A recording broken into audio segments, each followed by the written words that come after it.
kata dewata dalam bahasa Allah menjadi Allah dalam bahasa Indonesia. Karena kita orang Indonesia. Allah itu bahasa apa, Jadi Pak?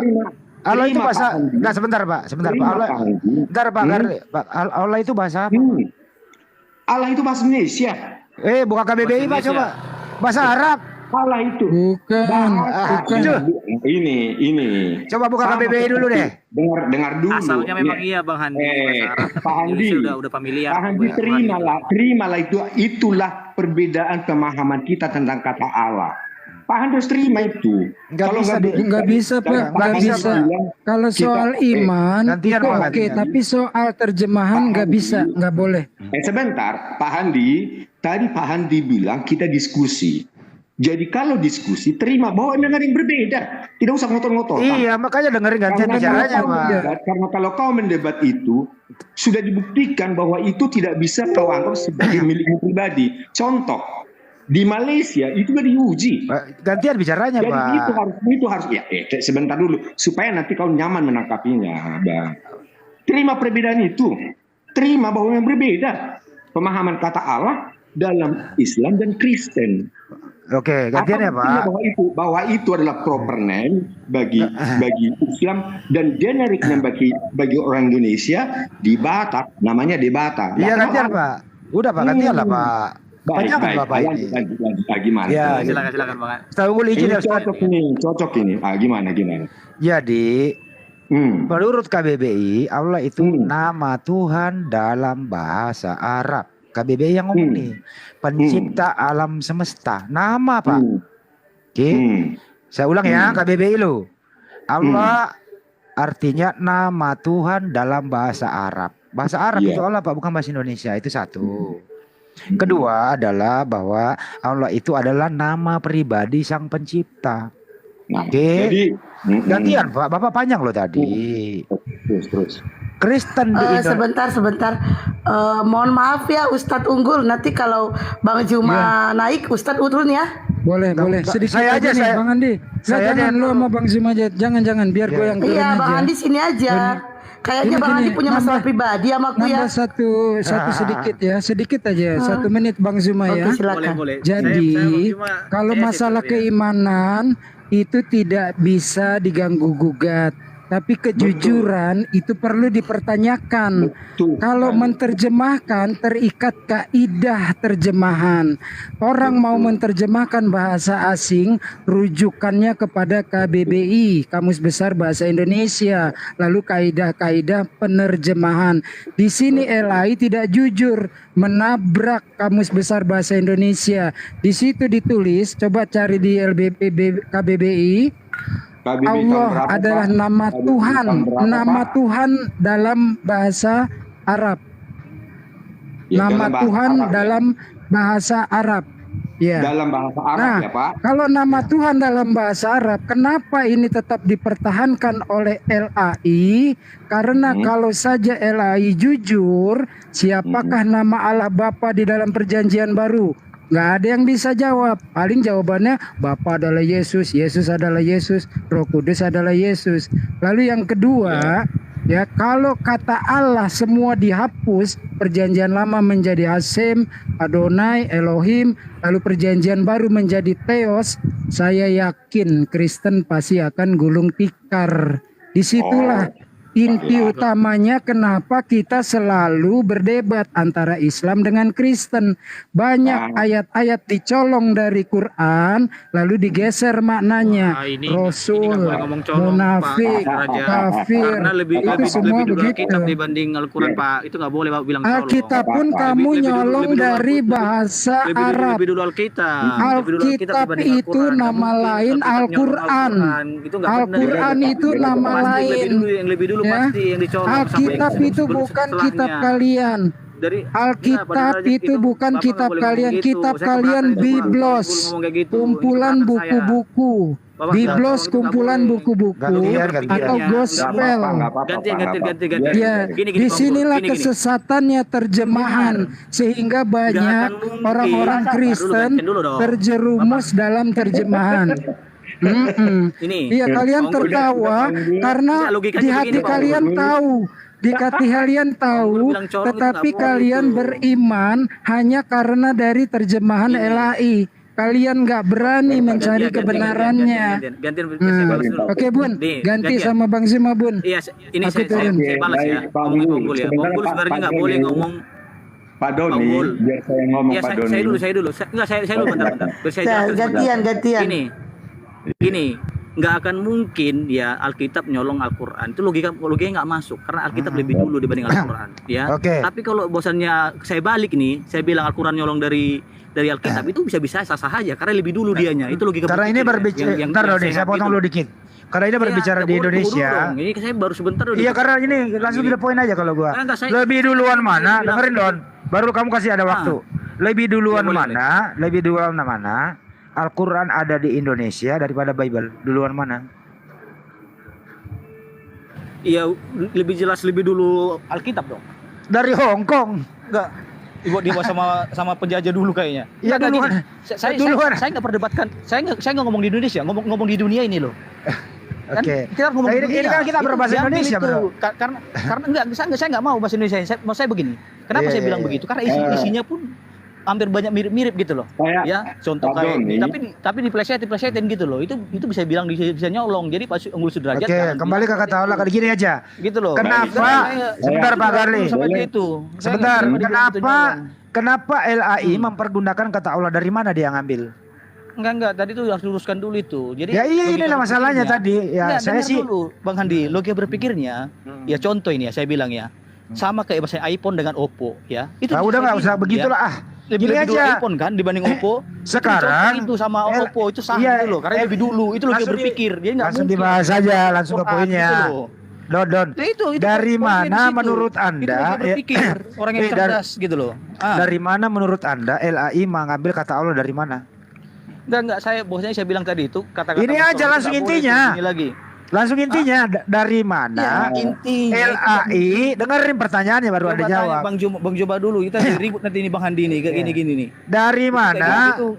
Sebelum ke Bang Juma, Anda diam dulu Don, nanti bro, enggak, diam dulu. enggak, gue tunggu. Dari mana Enggak, LAI ini mengambil mempergunakan kata Allah? Dari mana dasarnya? Dasarnya apa? Dari mana dia ngambil itu? Udah. Silakan. Ya. Udah. Pertanyaannya Oke, jawab. Enggak, Nggak intinya usah. Saya nggak ya perlu yang saya jawab. nyontek itu yang nyontek enggak tunggu dulu. Intinya yang nyontek itu yang nyontek itu sebenarnya itu Al-Qur'an. Udah. Gue balik sekarang ngomong si Unggul. Unggul yang mancing-mancing lebih dulu. Ya. Oke, kalau begitu Omongan dia. ada nggak? Itu Ada nggak? bisa. Oke. Ada nggak Ah, istilah Bible di dalam Al-Quran? banyak. Apa itu contohnya Banyak, coba? Di mana? Lah, contoh saya bilang itu seperti Di mana? kayak Nabi mulai dari Nabi Adam Itu sampai bukan ini, istilah, diambil itu semua. itu data bukan istilah. Itu Istilah nabinya kebalik malah bro. Istilah-istilah Enggak. Islam justru yang banyak dipergunakan terjemahan LAI.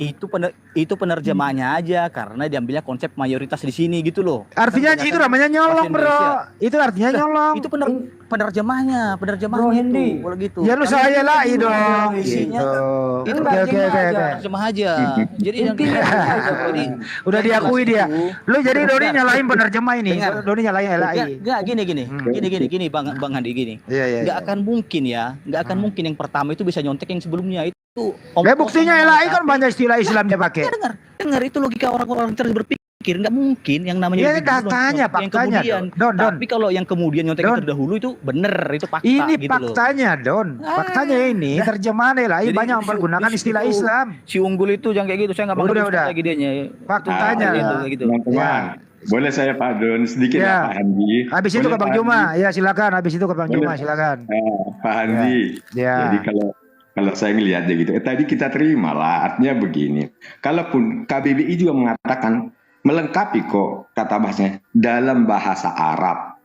Nama Tuhan dalam bahasa Arab. Artinya itu ada pengakuan bahwa itu adalah bahasa Arab.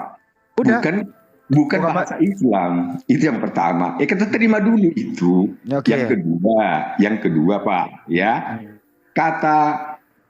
Kata kenapa saya mengatakan bahwa kata Allah kita harus bedakan pemahamannya antara Kristen dengan Islam, karena faktanya ketika saya pemahaman Kristen tentang kata Allah itu ya Ada kalau di Batak kata Jehovah, kata Debata Jehovah, gitu Pak. Oke. Kan kita nggak pakai kata Allah, tapi Pak, kalau Pak jangan panjang-panjang, banyak Anda nggak jawab. Dari mana? Ini Bapak nggak jawab. Dari mana LAI mengambil kata Allah, dari mana? Itu adalah karena memang kata Arab, kata Allah itu sudah diserap menjadi bagian dari bahasa Indonesia, Pak. Banyak. Dari mana, Pak? Dari mana? Maksud saya dari mana? Iya betul, setuju. Dari Setuju. bahasa Arab, Udah kayak bahasa Indonesia itu. Ah, dari mana? Bahasa Indonesia itu Bang Handi. Oh, Banyak bahasa Arab, kata-kata Arab, termasuk Oke. apa? Insya Allah. Itu bahasa Indonesia loh, Pak. bahasa Indonesia insya Allah kok. Loh, lihat aja, sudah jadi bahasa Indonesia. Aduh, Bapak. Itulah namanya, dengar Pak Handi. Kalau gini saya balik pertanyaannya, Pak. Gini Pak aja. Handi, sebentar. Gini dengerin dulu, Pak. Bapak nggak jawab. Jangan. Apakah Itu ada? Dengerin, Pak. Saya dulu ngomong. Apakah Saya ada? katakan, Apakah ada? Dengerin, Pak.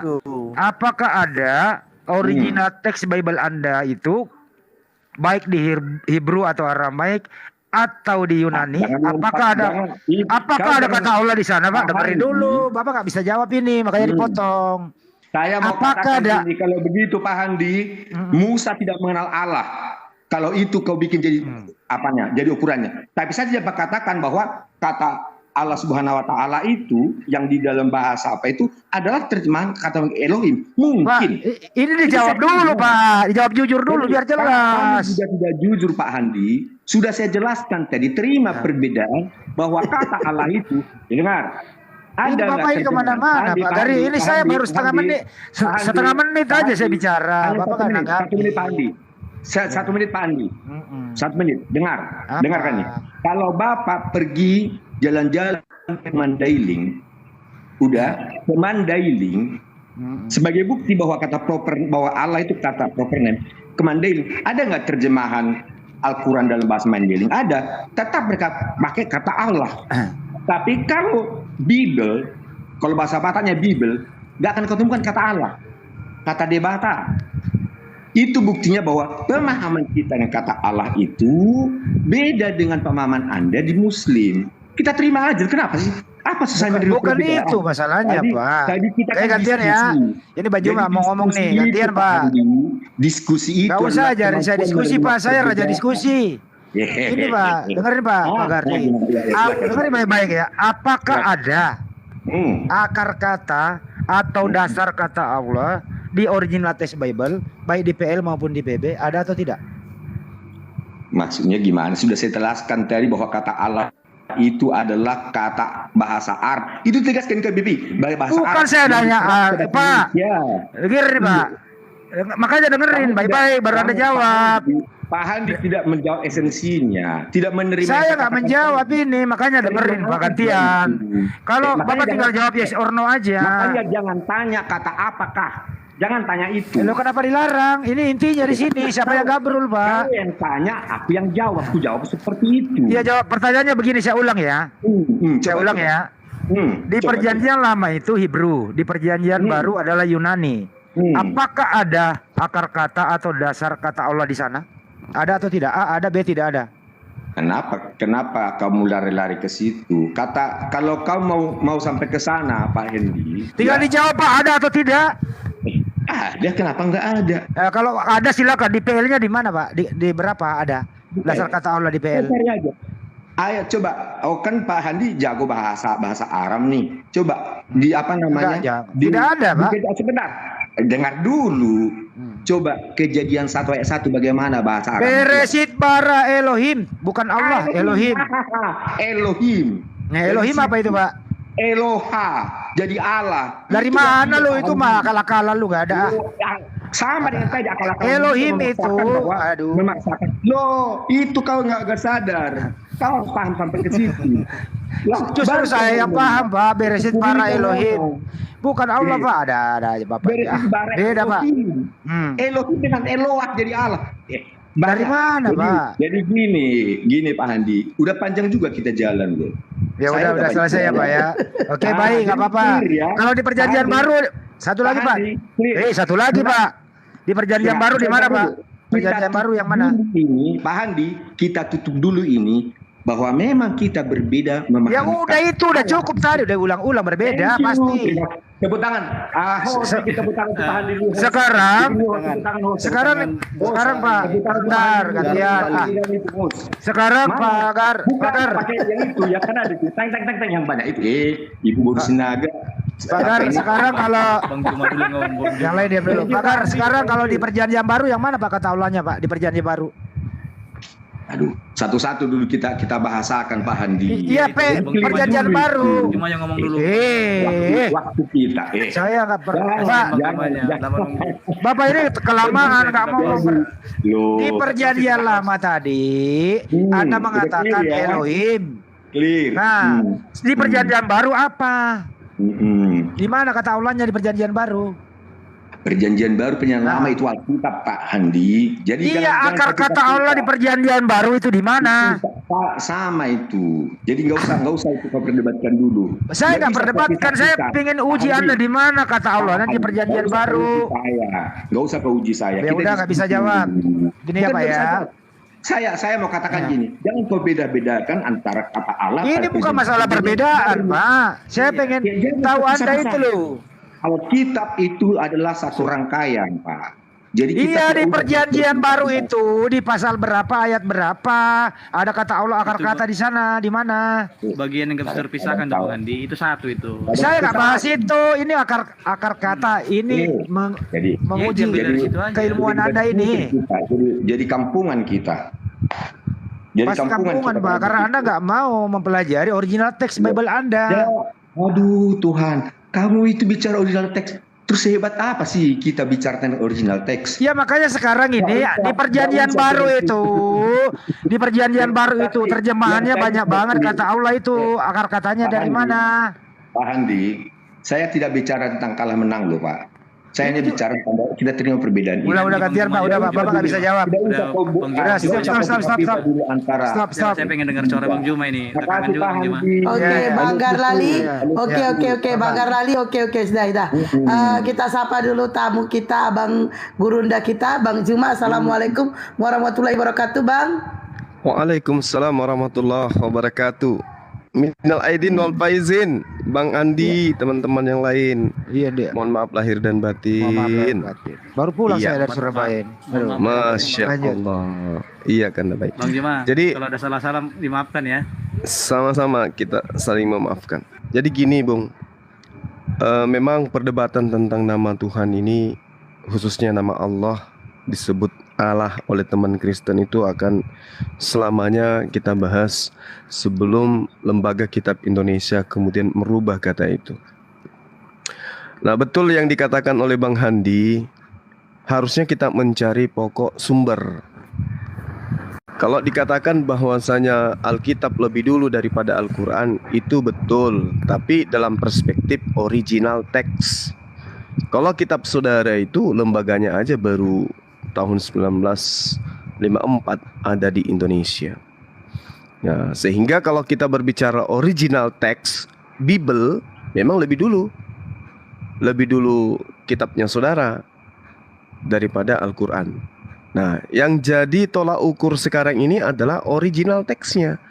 Original teksnya itu menyebutnya apa? Sampai kata Allah itu ada di dalam terjemahan, kan gitu Bang. Kalau kita melihat dari bahasa Ibrani, kata Allah itu mungkin boleh kita lakukan pendekatan terkait dengan sebutan atau yang dilisankan oleh orang Yahudi di dalam Yosua 24 nomor 26. Di situ dikatakan samtahat hal Allah. Tapi naifnya kata Allah itu justru terjemahannya adalah pohon. Dan ini tidak mungkin kemudian yang menjadi sumber dari Lembaga Kitab Indonesia untuk menyebut kata Allah itu nggak mungkin diambil dari kata pohon. Juga ditemukan di dalam kitab Mazmur 10 nomor 7.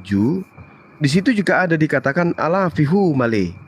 Sumpah mulutnya penuh, artinya sumpah serapa. Kalau di terjemahan bebas daripada kata Allah dari perspektif bahasa Ibrani, itu artinya sumpah serapah. Ini juga nggak mungkin jadi rujukan lembaga kitab Indonesia untuk mengambil kata Allah. Satu-satunya rujukan yang dijadikan sebagai sumber, mustahil itu adalah sumpah serapah, mustahil juga pohon, melainkan Allah Subhanahu wa Ta'ala. Itu dulu yang perlu dipahami. Kenapa? Karena antara kata Yod-Heh-Vav-He atau Hasem masuk ke dalam bahasa Septuaginta, itu adalah sebuah kata yang kehilangan jati diri. Jadi Yod-Heh-Vav-He ketika diterjemahkan ke dalam bahasa Ibrani, ya jatuhnya ke teos. Dan cakupan teos itu. Menit ini Pak Juma untuk khotbahnya. Biarin. Oh ya, silakan Bang, silakan. Ya, silakan Anda tanggapi apakah yang saya sampaikan ini benar atau salah. Saya kebetulan ini udah datang tamu saya. Ya sebenarnya Bu itu Bu Sinaga kenal saya lah. Saya pasti selalu waktu nimbrung saya nimbrung itu ya. Bang Juma ya, kalau kata-kata yang tadi yang Bapak apakan kata Allah apa segala macam sudah pasti itu bukan rujukan lahi ya, penerjemahan kata Allah dalam dalam Alkitab sudah pasti kata Elohim. Itu saja kita pegang karena di ayat 1 jelas, pada mulanya Allah menciptakan langit dan bumi, berisi bara Elohim. Itulah mungkin sebagai pengantar dari saya supaya nanti tidak lari kemana-mana diskusi teman-teman lah, kan saya ada kerjaan ini.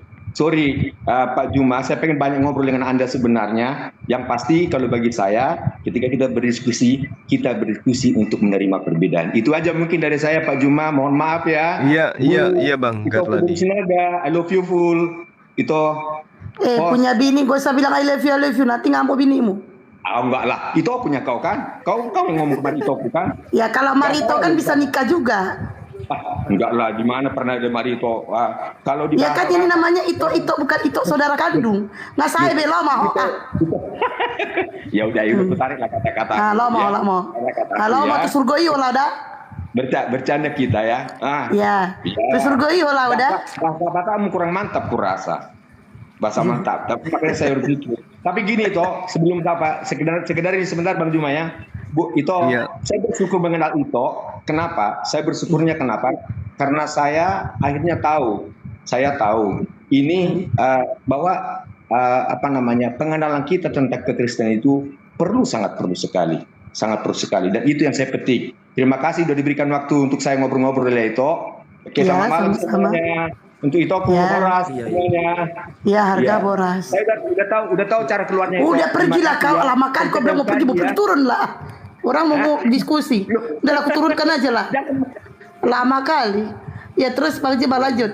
Ini hostnya ini ya sportif ya. Saya baru naik di sini juga sih, jadi enak aja gitu, nggak terlalu gimana. Oke, saya lanjut sedikit ya teman-teman.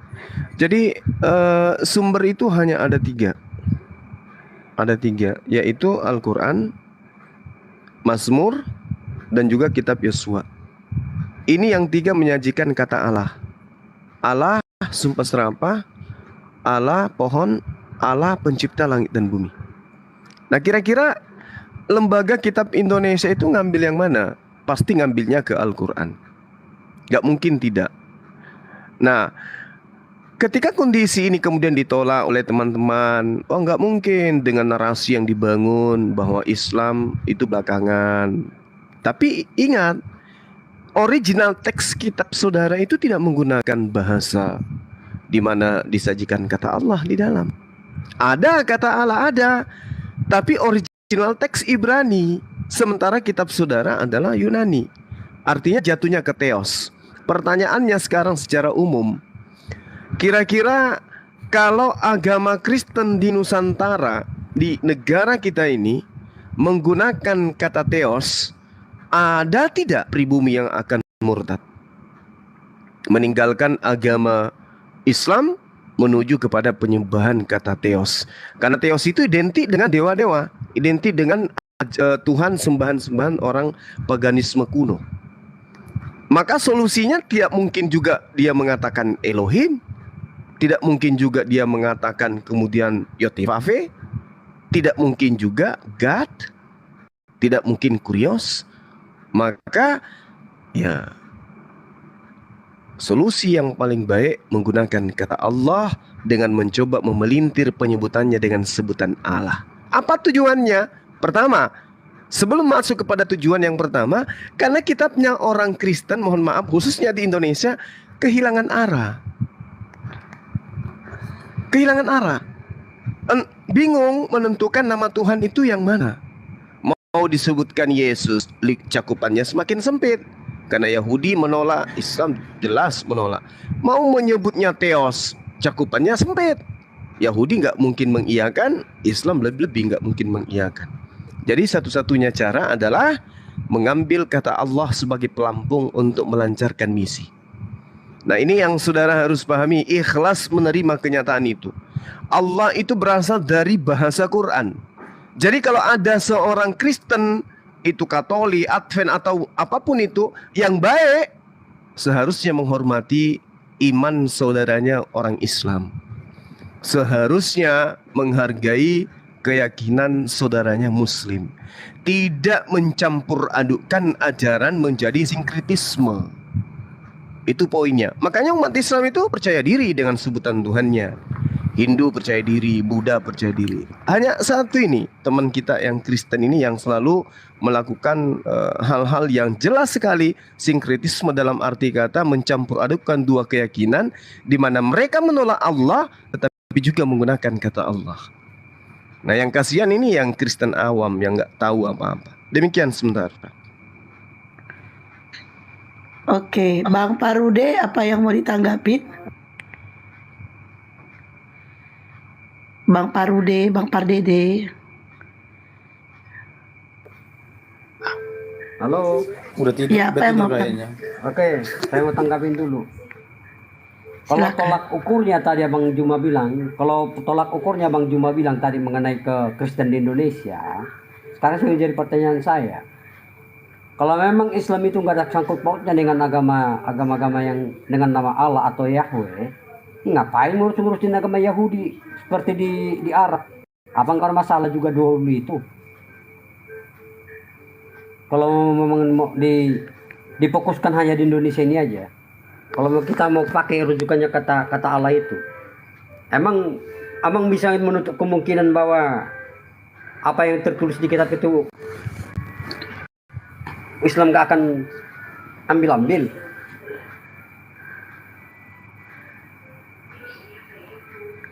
Halo. Oke, Bang Juma tanggapin, Bang. Oke, baik. Begini saudaraku, siapapun boleh menggunakan kata Allah. Hindu, Buddha, Kristen, Konghucu, siapapun itu boleh. Tetapi mendudukkan perkara sebutan itu pada tempatnya. Coba, saudara pernah mendengarkan dalam kitabnya orang Yahudi yang sekarang juga digunakan oleh teman Kristen, jangan menyebut nama Tuhanmu dengan sembarangan. Mau ndak orang Kristen ini menyebut nama Tuhannya Bani Israel dengan sembarangan? Ndak mau. Oke, saya jawab. Yang bilang nama Allah itu nama pribadi Tuhan kami siapa?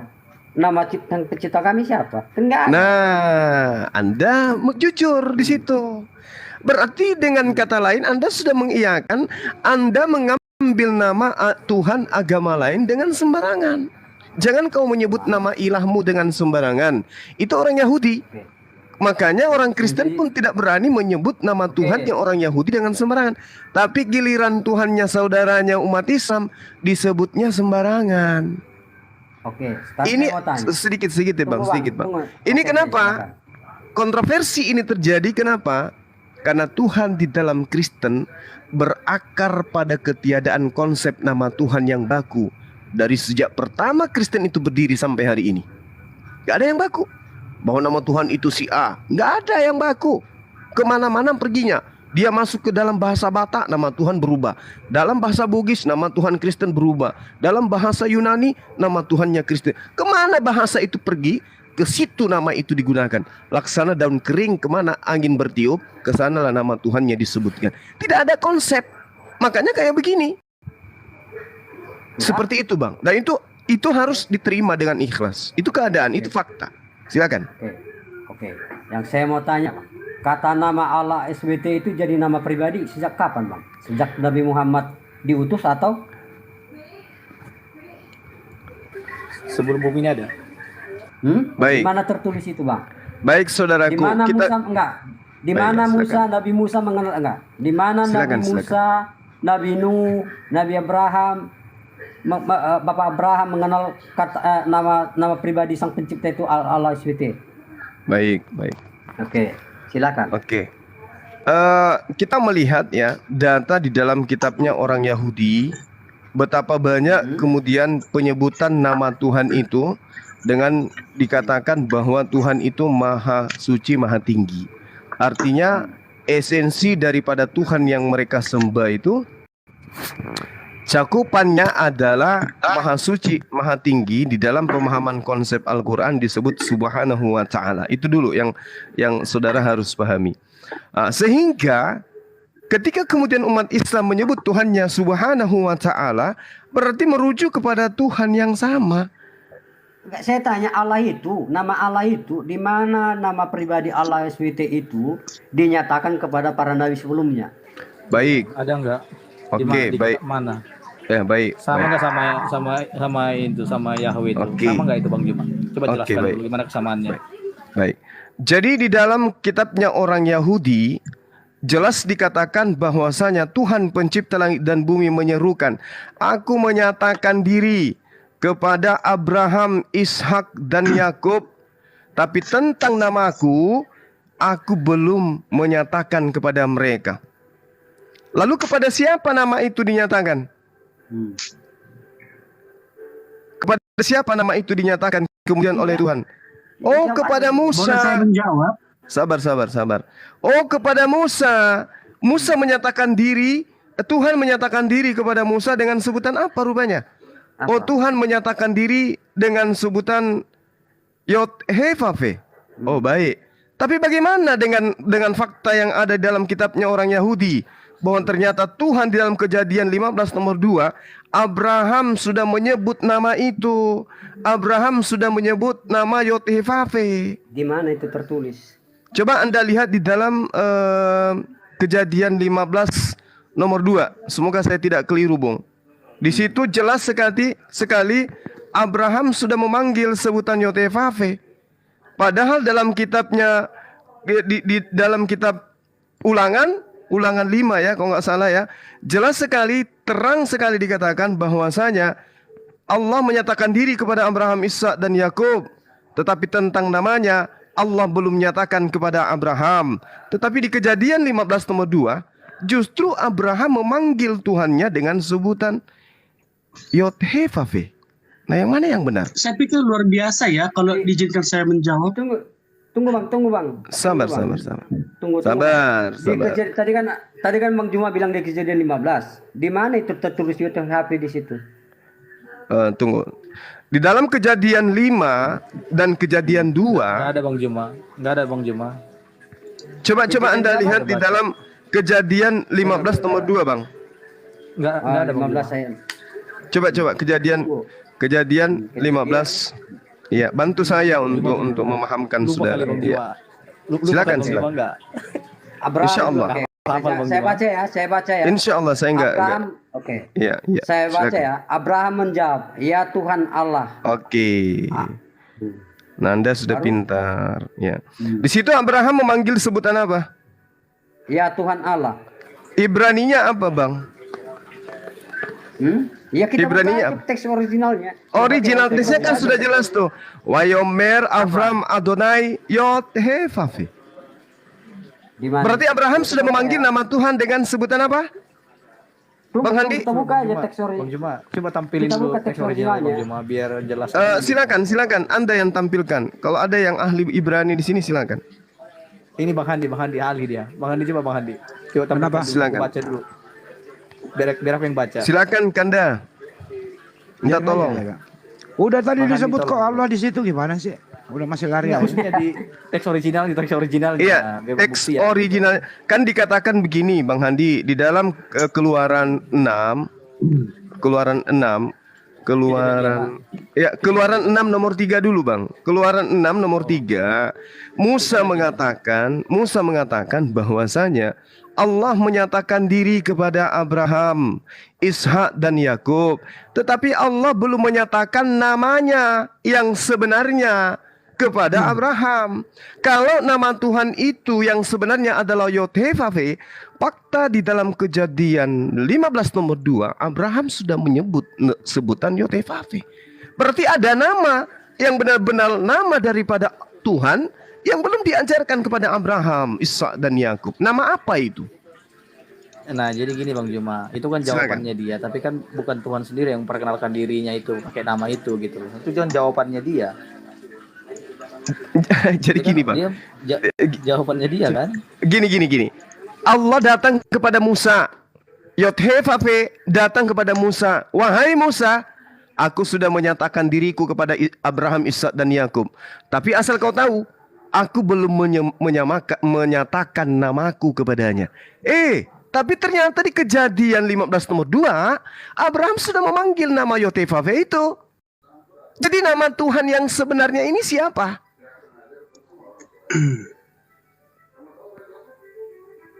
Baik, boleh saya ambil bagian? Dulu Ya. Bang, aku aja belum pernah. Nama Saya aku pikir mau nanya Ustaz teman-teman Juma- ini. Ntar dulu, Ustaz Juma Pak luar Petro. biasa pemaparannya ya. Ntar Harus dulu, Pak kita Petro. apresiasi. Baik. Saya nggak baru ada- deh Doni, boleh? lu menurut lu Don, berdua lu ini nama Tuhannya Nabi Musa atau Abraham itu siapa sih nama Tuhannya mereka ini? Menurut lu? Kalau bukan Allah, siapa? Baik, boleh saya menjawab? Iya, jawabannya adalah nama Tuhannya Abraham sama Musa siapa? Baik, luar biasa penyampaian Ustadz Juma. Saya pikir sesuatu yang pantas untuk diapresiasi Nama usahanya. Tuhannya untuk- Abraham sama Musa saya tanya. Ya, saya mau menjawab Dulu, ini. kasih waktu dulu Bang Andi, nggak usah ini dulu, santai lah kita. Ya tidak Sabar disebut dong, namanya Mas. siapa? Biar nggak muter gitu. Astagfirullahaladzim. Iya. Santai sedikit Istighfar, Ustadz Hendy. gitu. Udah baru lebaran. Nah. Jadi pertama-tama saya harus mengapresiasi Ustadz Juma dalam narasi teksnya. Pertanyaannya siapakah nama Tuhannya orang Kristen? Saya nggak tanya orang bukan Katanya itu beda pertanyaannya. bahasa, bro. Pertanyaannya bukan beda bahasa, siapa Tuhan, beda nama lagi. Tuhannya orang Kristen bukan. Siapa nama Tuhannya Tadi Abraham dan pertama Musa? itu tadi Bukan. Andi. Bukan. Astagfirullahaladzim. Kenapa langsung kalang kabut begitu ya Ustaz Juma? Gak aja ada yang masih nanya santai. Tuhannya orang Kristen, gak ada. Santai Bang Andi, jangan langsung ngegas, santai dulu lah. Santai Ustaz Andi. Ini mau dijawab. Astagfirullahaladzim. Langsung aja gitu loh. Ya. Siapa nama sabar dong. Tuhannya Abraham dan Musa? Itu aja. Iya, saya jawab. Ya siapa? Enggak. Iya jawab siapa? Saya pertama-tama ini astagfirullahaladzim. Ikuti itu Bang, itu Ustaz Zuma itu tenang, bijaksana, jangan kalang kabut begitu Andi. Siapa nama Tuhannya Musa dan Abraham? A. Paulus, Baik. B. Roni, C. Agus, D. Cari yang lain. Silakan. Oke. Baik. Jadi pertama-tama nama Tuhannya orang Kristen itu sangat jelas di Saya nggak 1 nanya Korintus Tuhannya 8 orang ayat 6. Kristen. Siapa Iya, dari situ dulu. nama Tuhannya Nabi Musa dan Abraham? Tolong dong. A. Ini Roni, mulanya. B. Agus, C. Alek, D. Cari yang lain. Siapa? Ada apa ini? Ya, Bang Talenta tinggal jawab aja, jangan berbelit-belit, jawab aja. Loh, bukan Biar begitu dong diskusinya diskusi berjalan dong. dengan lancar. Masa Biar diskusi berjalan dengan lancar, begitu? jawab aja. Kelihatan nggak siap. Tadi Jawab kan aja, ada jawab dibahas aja. Tuhan orang Kristen, ya toh? Tidak, Itu bukan dulu Tuhan dong. orang Kristen ditanya, bukan Tuhan orang Loh. Kristen. Tadi itu saya ada rekamannya loh. Tuhan orang Kristen katanya Astagfirullah. Ulangi berubah lagi Bang Handi. namanya. Ulangi lagi Bang Handi. Siapa Saya nama Juma. Tuhannya Musa dan Abraham? Saya ulang ya. Saya Siapa itu menjawab, nama saya- Tuhan Abraham Saya dan itu Musa? menjawab dulu. A. Agus, Saya B. Roni, C. Astagfirullahaladzim. Lukas, D. Cari yang lain. Silakan. Astagfirullahaladzim. Nggak Turunin sabar. aja ini. Gimana? Turunin dari Iya, tadi. Bang Talenta. Kalau Turunin. Anda tidak bisa jawab, saya turunkan. Biar nih, diskusinya Saya biar berjalan. bagaimana saya lancar. tidak bisa menjawab? Ya Saya silakan tidak jawab, pernah silakan bicara. jawab. Ya Ya, jawab. kamu diam semua. Ya. Jadi nama Tuhan itu namanya ajaib. Dalam Hakim. Oke, namanya ajaib Tuhannya. Namanya ajaib udah. Udah lu jawab namanya ajaib. Jadi Tuhannya Nabi Musa. Jadi Tuhannya Nabi Musa dan Abraham adalah ajaib. Itu kan namanya kan? Tuhan udah. Tuhanmu Sudah jelas. Turunin udah dijawab. Turunin udah. Tadi Bang Juma tadi Tuhanmu namanya bukan Allah. Udah. Jadi nama Tuhannya ajaib katanya. Jadi nama Tuhannya Nabi Musa dan Abraham namanya ajaib. Udah dijawab. Udah dijawab tadi ajaib. Tadi Bang Juma tadi kita kasih dari dulu Hendy. Tolonglah. Udah turunin ini, udah main fisik ini. Udah main fisik, udah turunin. Diskusi luar biasa. Udah dari dulu kau Peter enggak ada ilmumu ah. Ya udah lanjut bertiga Bang Juma silakan. Enggak, Peter itu enggak ada ilmunya. Ada apa sih Bang Andi sama dia? Enggak ada enggak ilmunya. Masa nama Tuhannya Nabi Musa sama Abraham adalah ajaib? Mana sih? lanjut lu nanya jawab lagi. Ya. Lanjut. Mau tahu nama Tuhannya Musa, mau tahu nih benar. Siapa itu Bang?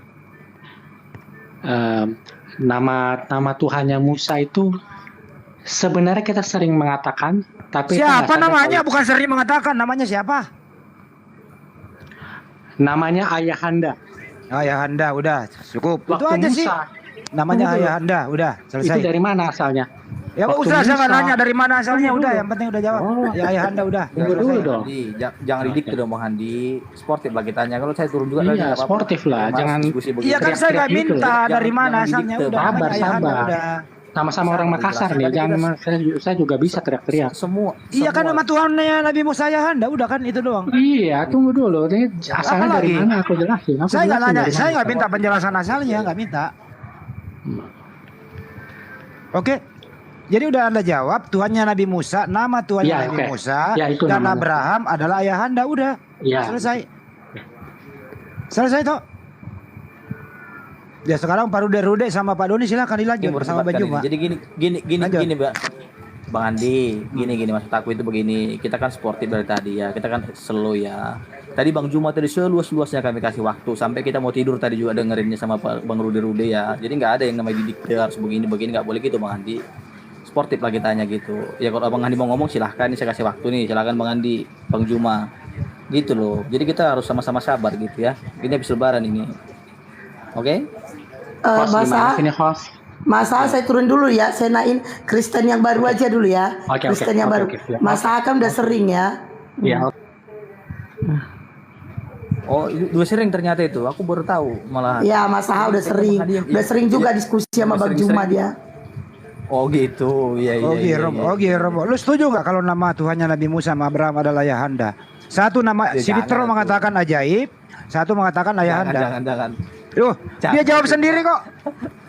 Gimana sih lu? Jadi gini.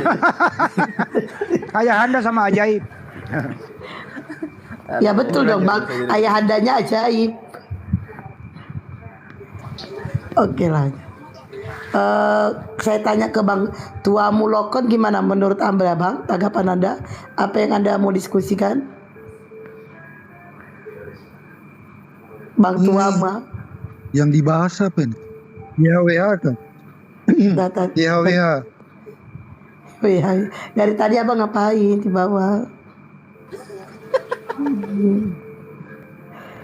Tuhannya Nabi Musa dan Abraham. Katanya. Nama Tuhannya Nabi Musa dan Abraham. Siapa nama Tuhannya Nabi Musa dan Nabi Abraham? Bang Tua mah. Bang, Bang Tua mah. Sudah perbaiki dulu sinyal. Oke. Naik ke atas itu Bang, naik ke atas genteng. Ya, naik ke atas genteng, turun dulu Abang. Nah, terus Abang pergi ke atas genteng, naik ke atas genteng ya. Udah Mbak, ini aja gini aja Pak Doni sama Pak Ruda ini mau bertanya ke Bang Juma. Ya tolong dibatasi dulu aja. Silakan. Bro, berdua loh nanya Bang Juma lagi. Aku lagi makan ini. Berdua. Oh iya boleh. Jadi tadi mungkin Bang Handi mungkin udah sering berdebat sama mereka ya. Jadi itu juga nggak tahu tiba-tiba kok jadi agak tegang begini gitu kan. Maksud kita kan di sini diskusinya santai aja ya, dalam artian kalau memang ada yang kurang ini ya dijelaskan aja sejelas-jelas mungkin. Kalau bosannya juga emang dari tadi Bang Juma bilang bahwasannya yang disama-samakan itu menurut saya sih gini Bang Juma. Jadi kalau memang kami juga itu Allah itu bahasanya di orang Batak jadi seperti ini, di orang Jawa jadi namanya beda lagi. Ya memang karena memang ini ya, memang nggak ada nama baku yang benar-benar harus ini ya, karena kan Tuhan itu sebenarnya penyebutan itu ya tergantung kitanya aja gitu, karena nama dia itu banyak gitu kan, dalam artinya intinya itu Allah yang sama menurut kami gitu loh. Allah yang disembah dari Adam sampai sekarang ini masih Allah yang sama, dan dia adalah Allah yang ajaib, Allah yang bisa melakukan yang sama. Kenapa Allah yang sekarang bahasanya contoh kayak nggak bisa ngasih mujizat kayak ini, sebenarnya dia bisa gitu, tapi cumannya kitanya aja umat manusia ini yang udah terlalu banyak dosa, jadi jauh gitu loh. Jadi maksudnya itu kalau menurut keyakinan saya, walaupun saya menyebutkan dia itu dalam artian dalam bahasa Batak Debata, itu sama aja kayak Allah yang menurut saya pribadi ya, sama Allah yang disembah sama Musa yang dari sama Nabi Adam itu ya Allah yang sama gitu. Kalau masalah penyebutannya beda, di saya Debata ya kayak gitu, ya itu menurut saya ya sah-sah aja sih menurut saya ya. Tapi kalau memang harus baku begini-begini di umat Muslim sendiri ya silahkan, itu sah-sah juga gitu loh. Itu jadi menurut saya itu pahami. Debata itu artinya bapak. Debata itu artinya bapak. Ya enggak lah Ibu, dengan mengini. Saya orang Batak kok enggak. Debata makanya nih Ale sama Nami dari Banua Gijang tuh itu sesama juga artinya bapak. Balik bapak kami yang di surga. Bukan Allah tapi bapak ya. Oke lanjut. Bukan. Debata ada Jehovah. Jadi gini, maksud saya gini. Jadi kalau bahwasannya mau harus ada baku segala di umat Muslim sendiri kita hargai. Tapi di kami juga kalau memang nggak harus baku juga ya dihargai juga. Ya lu nanya aja ke Bang Juma deh. Lu nanya aja ke Bang Juma. Bang Juma nganggur itu loh. Nanya aja ke Bang Juma, nggak usah debat-debat dia bersoal. Bang Juma, jangan tidur Bang Juma. Coba jelaskan dulu. Jadi itu kalau konsep di pemikiran saya. Jadi saya nggak mengurangi sedikit pun itu makna dari ininya gitu loh. Yang saya pahami itu seperti itu. Jadi ya terserah lah gitu. Jadi kenapa bosannya harus nama ini gitu baru sah gitu segala macam ya agak ini juga ya, agak ya gimana saya bilang. Jadi kalau emang harus baku ini harus ini gini nah, nggak bisa dengan sebutan yang lain nah, kan agak ini juga agak aneh juga gitu. Boleh saya tanya dulu bro lagi bro? Silakan. Oke. Kan saya tanya gini Bang Juma. Yang saya tanya, di mana Allah SWT memperkenalkan nama pribadinya kepada Nabi sebelum Nabi Muhammad bahwa namanya Allah? Iya, Allah SWT. Ada nggak itu? Atau setelah berubah lagi jadi bahasa Arab makanya jadi begitu? Atau memang dasarnya udah seperti itu? Karena itu berbeda memang itu. Benar itu Pak Rude. Di mana dituliskan di situ? Kan nama itu kan gini bro. Kalau memang dari dulu nama Allah itu sudah itu dari masa penciptaan, kenapa nggak disampaikan kepada nabi-nabi sebelum Nabi Muhammad bahwa namaku Allah? Otomatis di Ibrani juga itu namanya Allah juga. Nggak mungkin dia di Ibrani jadi berubah jadi nama lain. Sementara saya sekarang gini aja, orang Israel yang beragama Islam di Israel pasti menyebutnya namanya Allah juga. Nggak mungkin YHWH. Kalau sama itu pasti mereka ganti juga. Berarti itu nama pribadi, nama yang nggak bisa diganti. Jadi yang saya tanyakan, kalau memang nama Allah SWT itu nama pribadi, sebelum diperkenalkan Nabi Muhammad kepada Nabi sebelumnya, di mana tertulis itu bahwa itu nama pribadinya? Boleh dijelaskan Bang? Bang Juma silakan ditanggapin. Ya baik. Tadi di awal sekiranya saudara nangkap apa yang saya sampaikan, pertanyaan ini tidak perlu diulang. Di Yesaya 57 nomor 15, Yesaya 5 nomor 16, Tuhan semesta alam itu menyatakan dirinya sebagai Tuhan yang maha suci dan juga maha tinggi. Itu jelas, itu dulu poinnya. Jadi Tuhan ketika datang dia nyatakan dirinya bahwa aku ini adalah esensi pencipta Gabah. yang maha tinggi. Lalu dikatakan, kemudian di sana dikatakan sebagai aku ini adalah Hakodes atau Kados. Bang Juma, maha suci. Ya. Kan Coba, gitu. Bang Juma, saya maaf dah. Mungkin kami nggak kurang paham juga ini Bang Juma. Arti dari SWT itu apa sih gitu loh? Itu aku Subhanahu dia yang maha suci. Subhanahu dia yang maha suci. Wa dan ta'ala maha tinggi. Sedangkan jadi pengenalan Tuhan pencipta kita kepada para nabi senantiasa selalu menyebut dirinya, akulah yang maha tinggi, akulah yang maha suci. Dalam bahasa Arabnya Subhanahu wa ta'ala. Siapa yang maha tinggi, siapa yang maha suci ini? Pencipta kita. Itulah yang kami sebut dengan sebutan Allah, yang kemudian di dalam perspektif pemahaman orang Yahudi menyebutnya dengan sebutan Elohim, dan juga mereka sebut dengan El Gabor. Itu banyak sebutan-sebutan. Makanya ketika Tuhan datang kepada Bani Israel, kepada Nabi Musa misalnya, dia mengatakan apa? Ehye eser ehye, akulah aku, atau aku adalah aku. Nah, kata yang disematkan di sini oleh para penafsir Torah, dalam hal ini rabi-rabi mereka, rabi yang punya kapasitas tertinggi, misalnya siapa tuh yang terkenal itu ya, selalu menyematkan bahwa kata Yod-Heh-Vav-He itu selalu merujuk kepada dia esensi yang haya. Apa itu haya? Ada. Yang ada dalam perspektif Quran, wujud sama dengan maha hidup. Allahu la ilaha illahu, itu sangat jelas tuh. Jadi merujuk kepada dia yang maha hidup. Nah, siapa ini? Kami menyebutnya dengan sebutan yang tadi, Allah, dengan beberapa nama yang disifati oleh beliau, Ar-Rahman, Ar-Rahim, Al-Aziz, Al-Quddus, As-Salam. Dan itu ternyata di dalam pemahaman orang Yahudi, mereka juga menyebut Tuhan mereka seperti itu, yang maha perkasa, yang maha mulia, yang maha tinggi, yang maha suci, yang maha tinggi, yang maha mulia, dan seterusnya. Nah, ini saudara-saudaraku yang dikasihi, di dalam perspektif agama Kristen tidak bisa dinobatkan kepada makhluk. Nggak bisa. Sama juga gini Bang Juma. Udah Bang Juma. Ya. Katanya Ya, ada 99 ini Gini, sebutan Bang. kan. Tunggu, 99 ini Bang, berarti sah dong ya, berarti Bang Juma. Bentar dulu. Gimana? Bang Juma. Yang pernah aku baca itu kan ada 99 ini katanya, 99 nama katanya. Iya, Gimana betul. lagi? Iya, Al-Quran menerangkan, Wallahul ladzi la ilaha illahu alimul ghaibi wasyahadah huwar rahmanur rahim.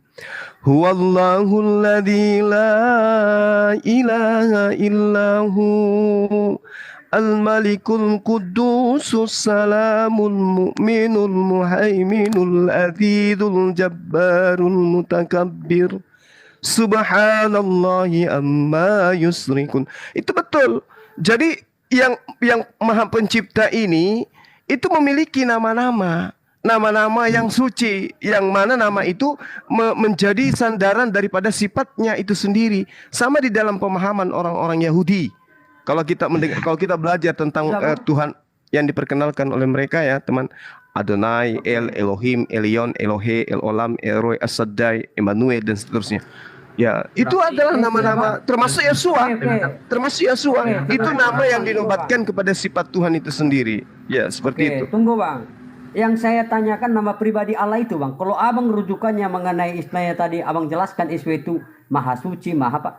Semua yang beragama yang di dunia itu Tuhannya maha suci Bang. Misalnya agama Buddha, agama Hindu, ya mereka juga memakai istilah itu Bang, maha suci. Iya, betul sekali. Makanya kesana Abang perlu saya tanyakan ini, di mana tertulis di kitab di kitab para nabi sebelumnya bahwa nama pribadi sang pencipta itu Allah. Itu saya tanyakan. Itu kan bahasa. Kenapa Bang? Coba. Baik. Baik. Jadi gini, saudara-saudara, siapapun kita, meski tidak sesuai dengan kenyataan, Tuhan kita, Kristen Islam, pasti ngaku Tuhan kita maha suci. Kristen juga nggak mau kalah. Tuhan kami juga maha suci dong. Orang Hindu, orang Buddha juga begitu. Tapi pada kenyataannya, coba tengok Tuhan Anda. Maha suci enggak tuh? Yang Anda Tuhankan selama ini.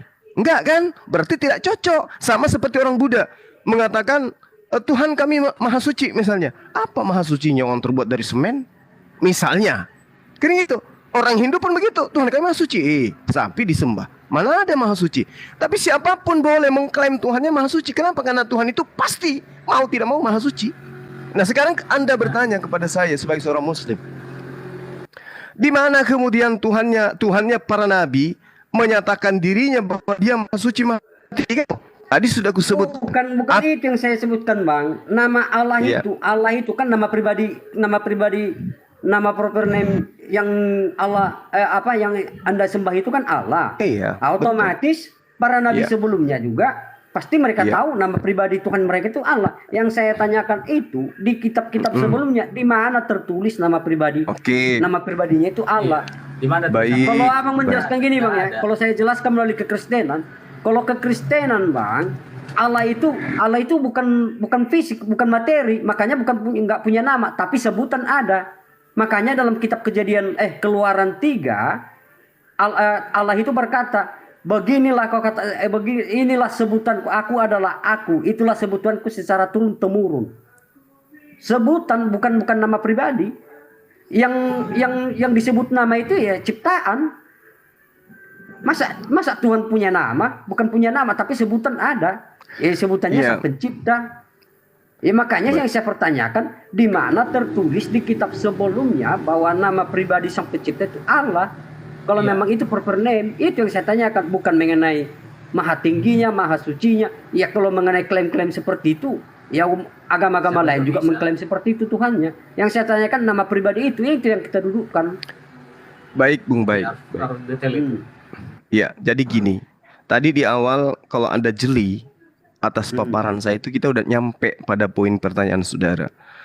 Tuhan menyatakan diri kepada Musa, wahai Musa, aku sudah menyatakan diriku kepada Abraham, Ishak dan Yakub.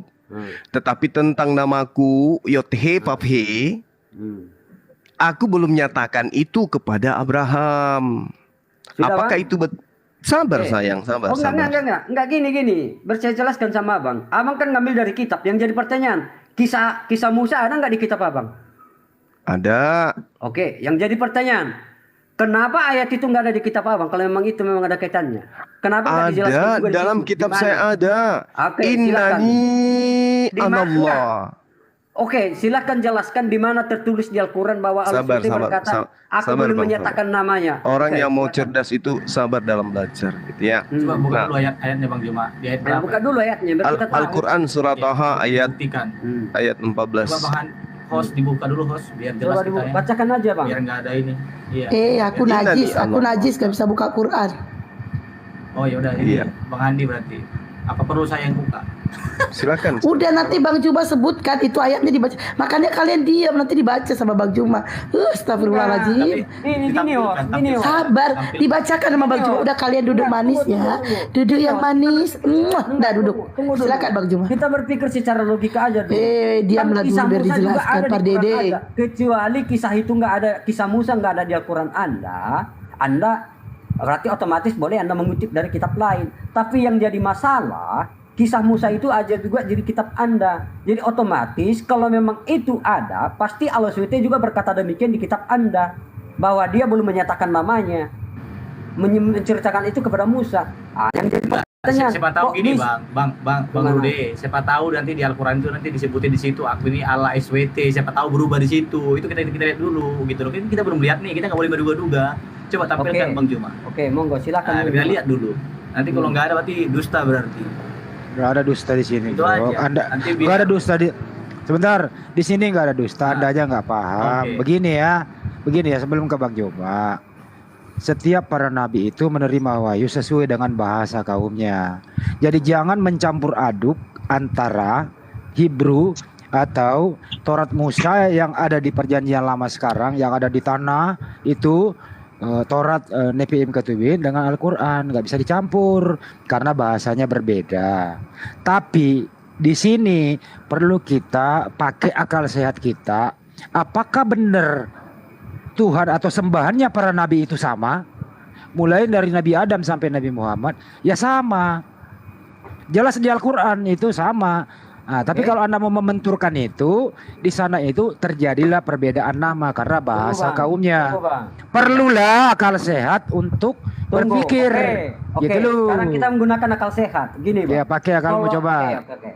Kalau memang Tuhan yang sama, Bang, mengenai kisah penciptaan mesti seharusnya sama, nggak harus beda, Bang. Gini, Ya, Anda menilai Al-Quran. Gini. Loh, kok enggak? Kok yang lain enggak boleh bicara? Kok cuman abang Bentar, ya. sendiri?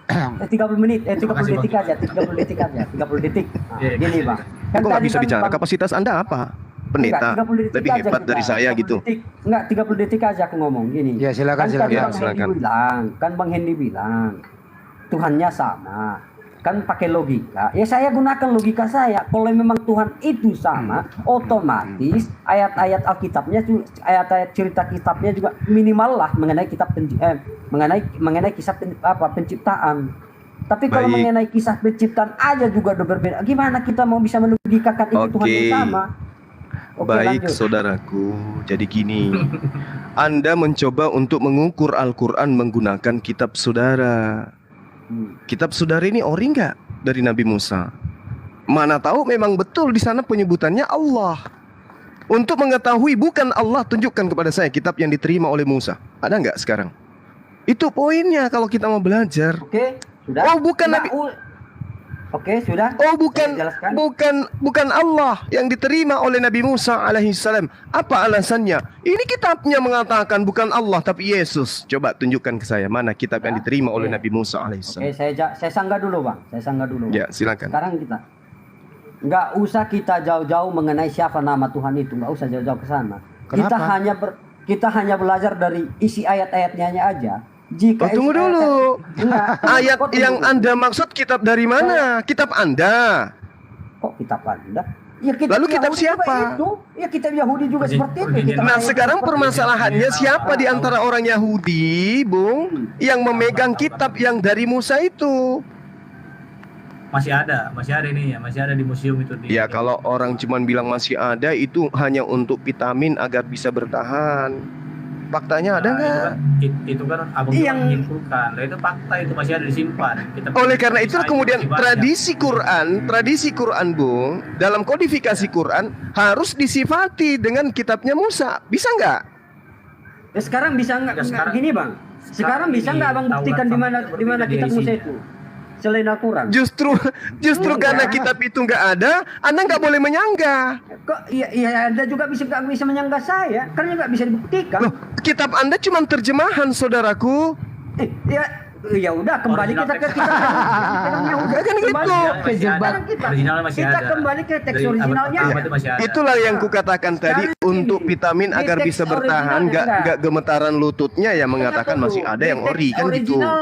Di teks original di mana tertulis bahwa iblis itu terusir dari surga karena tidak mau sujud menyembah kitab yang Anda jadikan rujukan untuk menabrak Quran apa?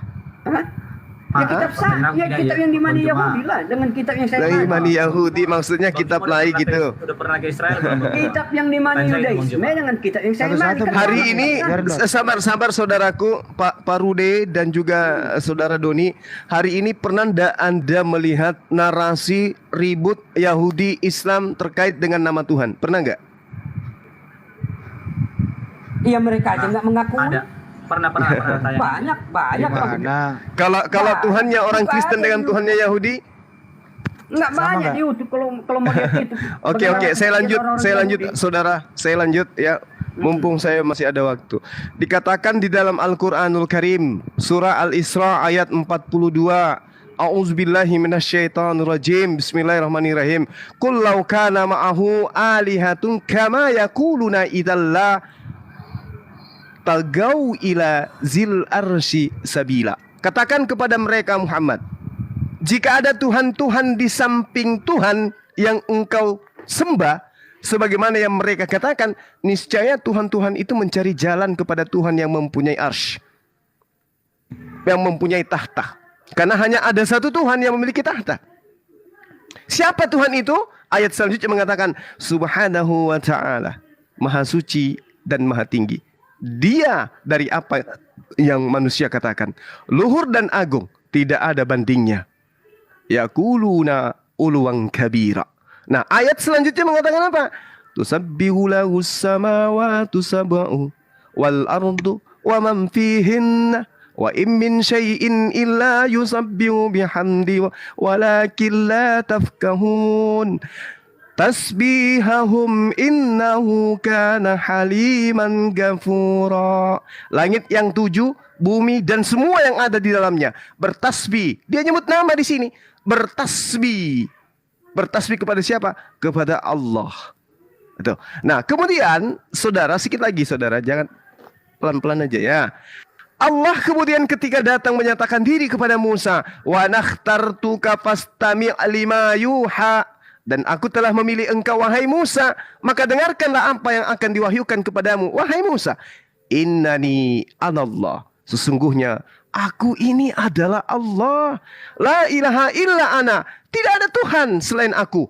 Maka sembahlah aku dan laksanakanlah sholat untuk mengingat aku. Li zikri. Jelas itu, Bung? Nah, sekarang pertanyaan saudara saya nih, di mana di dalam kitabnya orang terdahulu nama Tuhannya itu adalah Allah? Baik. Sama gini Bang Jema, sedikit boleh Bang Jema? Boleh, silakan. Sama juga kalau memang bahwasannya Tuhan itu sama yang dari dulu ya, masa bahwasannya yang kayak dari Taurat juga itu berbeda sama apa yang di Al-Quran ya. Perbedaan itu banyak ya. Maksudnya kalau berarti Tuhan bisa keliru dong berarti kalau Tuhannya sama, masih penyampaiannya di Taurat begini, di Al-Quran begini gitu loh. Jadi yang benar yang mana gitu loh Bang Jema. Baik, tapi baik. Otomatis kalau menurut saya, kalau saya meyakini tetap Taurat yang benar karena dia lebih dulu. Baik, silakan Bang. Itu la ikraha fiddin. Silakan saudaraku. Iya, jadi ya. Sekarang gini Bang Juma, sama juga gini. Saya juga sedikit agak ini ya, agak sedikit heran ya. Kenapa heran saya bilang? Karena kan kenapa ya umat muslim maksudnya begitu bencinya dengan Bani Israel ya. Padahal salah, Anda salah. Enggak, 24 nabi ini enggak, itu fakta Bang, bukan salah. Itu fakta. Anda keliru.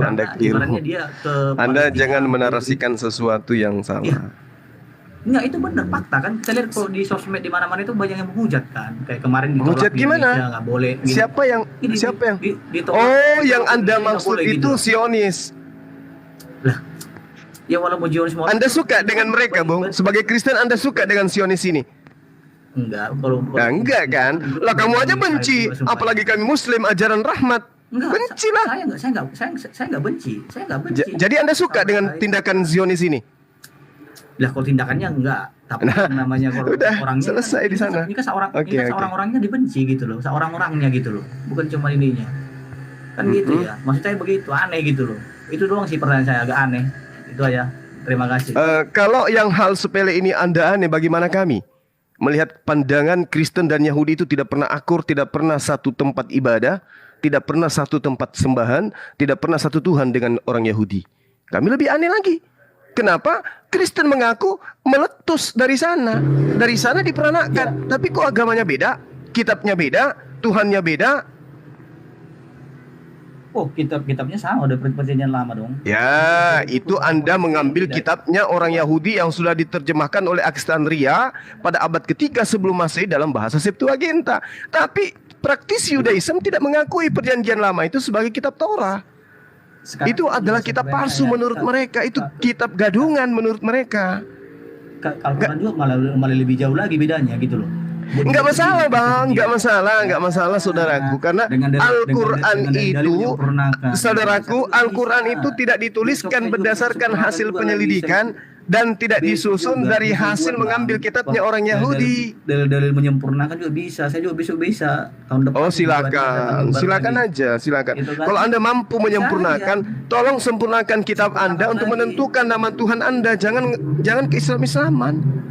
Itu aja kalau Anda sanggup. Itu logika berpikir gitu, bisa aja kan. Siapa juga kalau hanya seperti itu.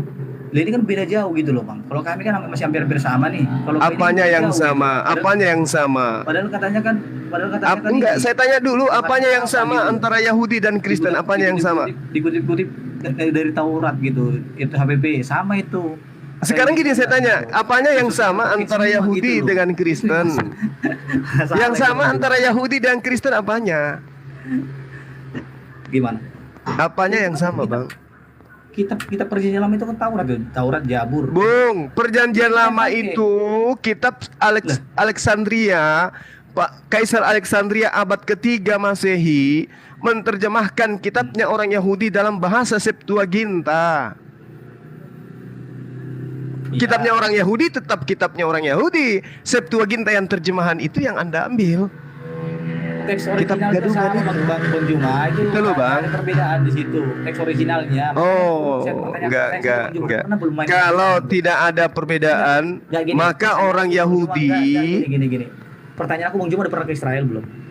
Saya belum pernah ke Israel. Nah, kalau belum pernah, nggak usah banyak cuap-cuap gitu loh. Tapi lembaga kitab Indonesia juga kebanyakan udah pernah ke Israel, Bang. Enggak usah, makanya mereka ada keliru. Pendeta Anda paling dihitung jari yang pernah ke Israel.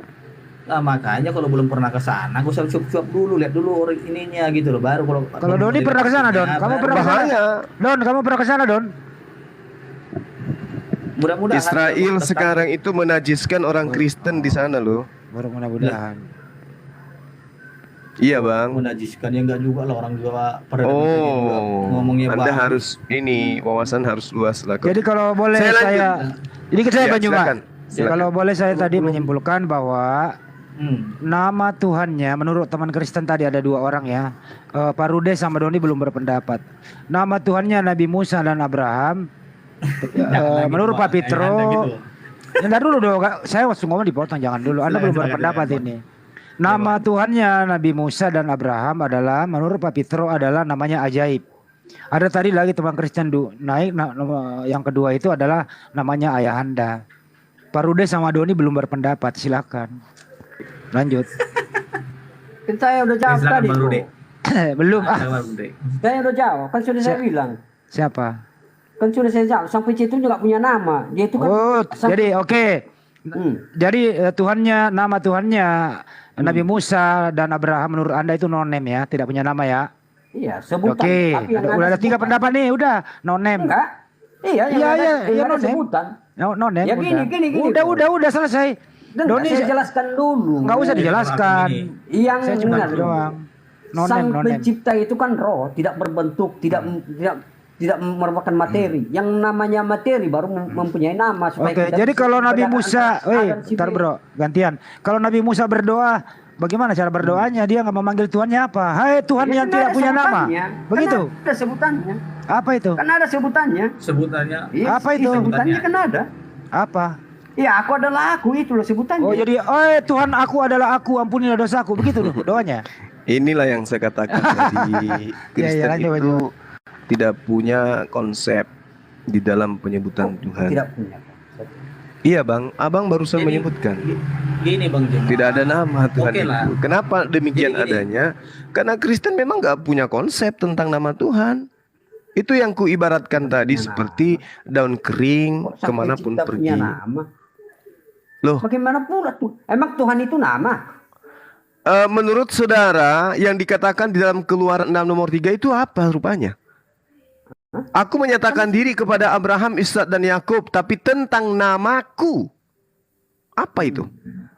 Terus di dalam Ulangan 18 nomor 19 nomor 20 Bismi Anoki, menyebut namaku. Bukan menyebut gelarku, namaku. Bismi Anoki. Bismi, Besem, Anoki, namaku. Berarti ada penyebutan nama tentang Tuhan, bukan cuma gelar. Kalau gelar itu Yod-Heh-Vaveh. Yod-Heh-Vaveh sama dengan Tuhan. Oke, siap. Paham. Pertanyaan aku Bang silakan. Kira-kira menurut Bang Juma ya, menurut Bang Juma ini Tuhannya orang Bani Israel sama Tuhannya umat Muslim sendiri sama nggak ya? Tuhannya Bani Israel dengan Tuhannya siapa? Umat Muslim sendiri. Tuhannya Bang Juma. Tuhan itu cuman satu. Tuhan itu satu. Tuhan yang menciptakan saudara. Tuhan yang menciptakan saya. Tuhan yang menciptakan Yahudi. Itu satu. Dan itu juga ya, yang satu itu. Perbedaan kita kemudian dengan Kristen membentuk Tuhan yang satu itu menjadi manusia. Itunya perbedaan kita. Kok membentuk jadi manusia? Jadi Yesus ini siapa? Dengar dulu. Itu kan kalau dibilang itu dia sama aja juga itu, satu kesatuan itu. Nah, Jadi itulah yang membedakan siapa? kita. Sehingga Iya. keadaan itu menghantarkan Anda mencari kesalahan di Islam. Untuk supaya Islam itu juga tidak menyembah kepada Tuhan yang sama kepada Bang Yahudi. Juma, kalau masalah ke sana juga ya orang Bani Israel, orang Yahudi juga nggak mempercayain juga ya, nggak mempercayai juga karena nggak ada tertulis kan di Nggak gitu ya. mungkin Jadi, orang Yahudi tidak percaya kepada konsep ketuhanan Islam. Nggak mungkin. Kecuali mereka Yahudi KW. percaya Bang Juma. Nggak La haula wala quwata illa banyak, billah. banyak itu di Don, cek aja Bang Juma. La haula wala quwata illa billah. Doni, kalau menurut kamu bro, Tadi. Pak Rude sama Doni, Kristen itu sama Yahudi Tuhannya sama atau beda ya? Beda. Kan Bang juga yang jawab dong. Ini Bang Juma kan kebiasaan ini. Kita Ya belum lu yang jawab deh, Bang coba lu yang jawab. aja. Lu yang jawab siapa? Coba, Bang. Sama atau Coba. beda? Aku cuma membantu sih, Bang. Kalau aku sih bilang sama ya. Pasti Sama. Karena gini Bang. Oke. Bentar ya. Bentar. Iya, Bang. lu Jelasin kalau dulu. sama itu Tuhannya orang Kristen namanya siapa? Nggak dengar dulu, makanya saya Iya, bilang tadi ke Bang dengerin Juma dulu kalau tadi. Anda bilang sama. Tuhannya orang Kristen namanya siapa? Nggak mau kalau Bang Adi kayak gini. Maksudnya gini, Enggak bro, makanya Doni kita yang jawab gini kan sama. saya Nanti Pak, jelasin sangat dulu dong. iya, kan menurut Anda sama. Tuhannya orang Iya. Kristen namanya siapa? Jadi gini, kenapa dibilang sama? Karena saya bilang tadi itu di dalam diri saya, ya dalam diri saya, Tuhan yang dulu yang menciptakan Adam sampai yang ini itu ada Kok Tuhan lari yang ke sama, sana gitu loh. sih? Jadi saya sama, iya. Iya kalau sama. Kenapa? Iya dengerin baik-baik pertanyaannya. Menurut Kalau saya. sama, Don dengerin dulu Don, jangan kemana-mana. Iya, silakan. Kalau sama, nama Tuhannya orang Kristen siapa? Enggak Nama punya Tuhan konsep, itu- Bang. Iya, Nama Tuhannya siapa? Yes- Orang Kristen. Yesus Kristus kan. Yesus, baik. Nama Tuhannya orang Yahudi siapa? Iya, penyebutan mereka ada Elohim, ada Berarti Abraham, beda dong. banyak. Berarti beda. Penyebutan, itu penyebutan Bang. Berarti Penyebutan, beda. jangan pisahkan. Mestinya kalau sama. Terus apa bedanya dengan Tuhannya umat Islam? Beda penyebutan dengan Tuhannya Nah, Yahudi. iya, makanya penyebutannya doang yang beda. Jadi silakan. Berarti sama, hakikatnya sama kan? Nah Ya, sekarang sama gini, semuanya. sekarang Nah, gini itu. saudaraku, Tuhannya orang Yahudi begitu Ya. ke Islam berubah menjadi maha suci, maha tinggi. Tuhannya orang Yahudi begitu menjadi Tuhannya Kristen terkutuk di atas tiang salib. Mana kira-kira yang betul? Ke Islam yang maha suci, maha tinggi atau ke Kristen yang terkutuk di atas tiang salib? Mana yang benar? Juma, kamu udah berapa Yang kali diskusi, enggak Kak? Kamu udah berapa kali diskusi mengenai istilah Tuhan itu dengan Bang Erben. Tapi tetap aja kamu mau saya jelaskan juga sebagaimanapun mengenai ketuhanan Yesus itu nggak akan nyambung. Soalnya Karena memang nggak nyambung. benar. Bukan nggak nyambung. Kamunya selalu ngotot menyamakan istilah Tuhan yang kamu kenal itu dengan istilah Tuhan yang kami kenal. Loh kok kami kenal? Kayak mana ceritanya Anda? Anda kenal Tuhannya orang Yahudi? Anda kenal Tuhannya orang Yahudi? Enggak, yang selalu kau sangkut pautkan ke mengenai ketuhanan Yesus. Tuhan itu cuma satu, Bang. Esensi hakikat yang maha suci, maha tinggi. Allah yang benar itu nggak pernah kamu bahas. Satu-satunya Tuhan yang benar itu Yang adalah perlu hakikat. kita bahas itu esensi satu-satunya Allah yang benar, baru itu paten. Baik. Tapi kalau kamu Baik, silakan. Itu Saya yang buka harus ruang. dipatenkan. Saya tambah waktu saya 1 jam. Silakan. Mari kita bahas hakikat pencipta yang maha suci, maha tinggi itu. Mari. Sudah. Anda siap? Oke. Yang Oke. dalam keimanan kekristenan kami, hakikat Ya. Tuhan Sang Pencipta itu dia dalam menyatakan dirinya melalui Wow, firman. keren. Gimana? Itu Bang Juma dapat lumba-lumba jadinya kan. Kenapa panas kau? Paus Panas ya? kau. Panas kau. Ini Gimana, Makanya Bu? kau harus pinter kayak Bang Juma. Awas sih, aku sih Jangan nggak begitu panas ini, dong. jangan- Makanya pinter kayak Bang Juma, ya kan? Sabar. Aku Kembali jangan ke kasih topik. poin aku bilang. Aku nggak punya poin. Kembali ke topik. Tuh Bang Handi dikasih. Otet jangan panas ya. Gimana Bang Handi? Jangan hiu, singa aja gue pernah dapat. Santai aja. Ya, Santai teman aja ya, Kristen Bang kesini Handi. itu bukan cari koin dia. Oke, saudara Pak Rude, apa yang Anda jelaskan barusan? Tuhan itu maha gimana maksudnya? Tuhan itu kayak mana menurut Sudah saya saudara? jawab. Tuhan Iya. itu menyatakan dirinya melalui firman dan rohnya. Itu sudah saya Oke. jawab. Apakah Eksistensi salah firman- ketika saya mengatakan Tuhan menyatakan dirinya melalui alam semesta? Silahkan kasih dalilnya di mana? Kalau alam semesta ini nggak ada nggak yang tahu bahwa Tuhan itu ada? Oke, sekarang saya mau tanya. Loh kok Sebelum jadi Nabi bertanya, Muhammad, Abang? oke. Abang, kurangi banyak bertanya supaya dialog kita itu cenderung kepada kebenaran. Kita berikan edukasi. Lanjut. Sekarang gini, Tuhan pencipta langit dan bumi, andai saja tidak menciptakan alam semesta, ada nggak yang tahu selain dirinya bahwa dia ada? Ya makanya itulah supaya manusia mengenal siapa sang pencipta, dia menyatakan secara langsung. Nah, Baik dari jangan ke Yesus, segala kosa-kosanya, jangan bukan ke hanya Yesus, sebatas kalimat. saudaraku.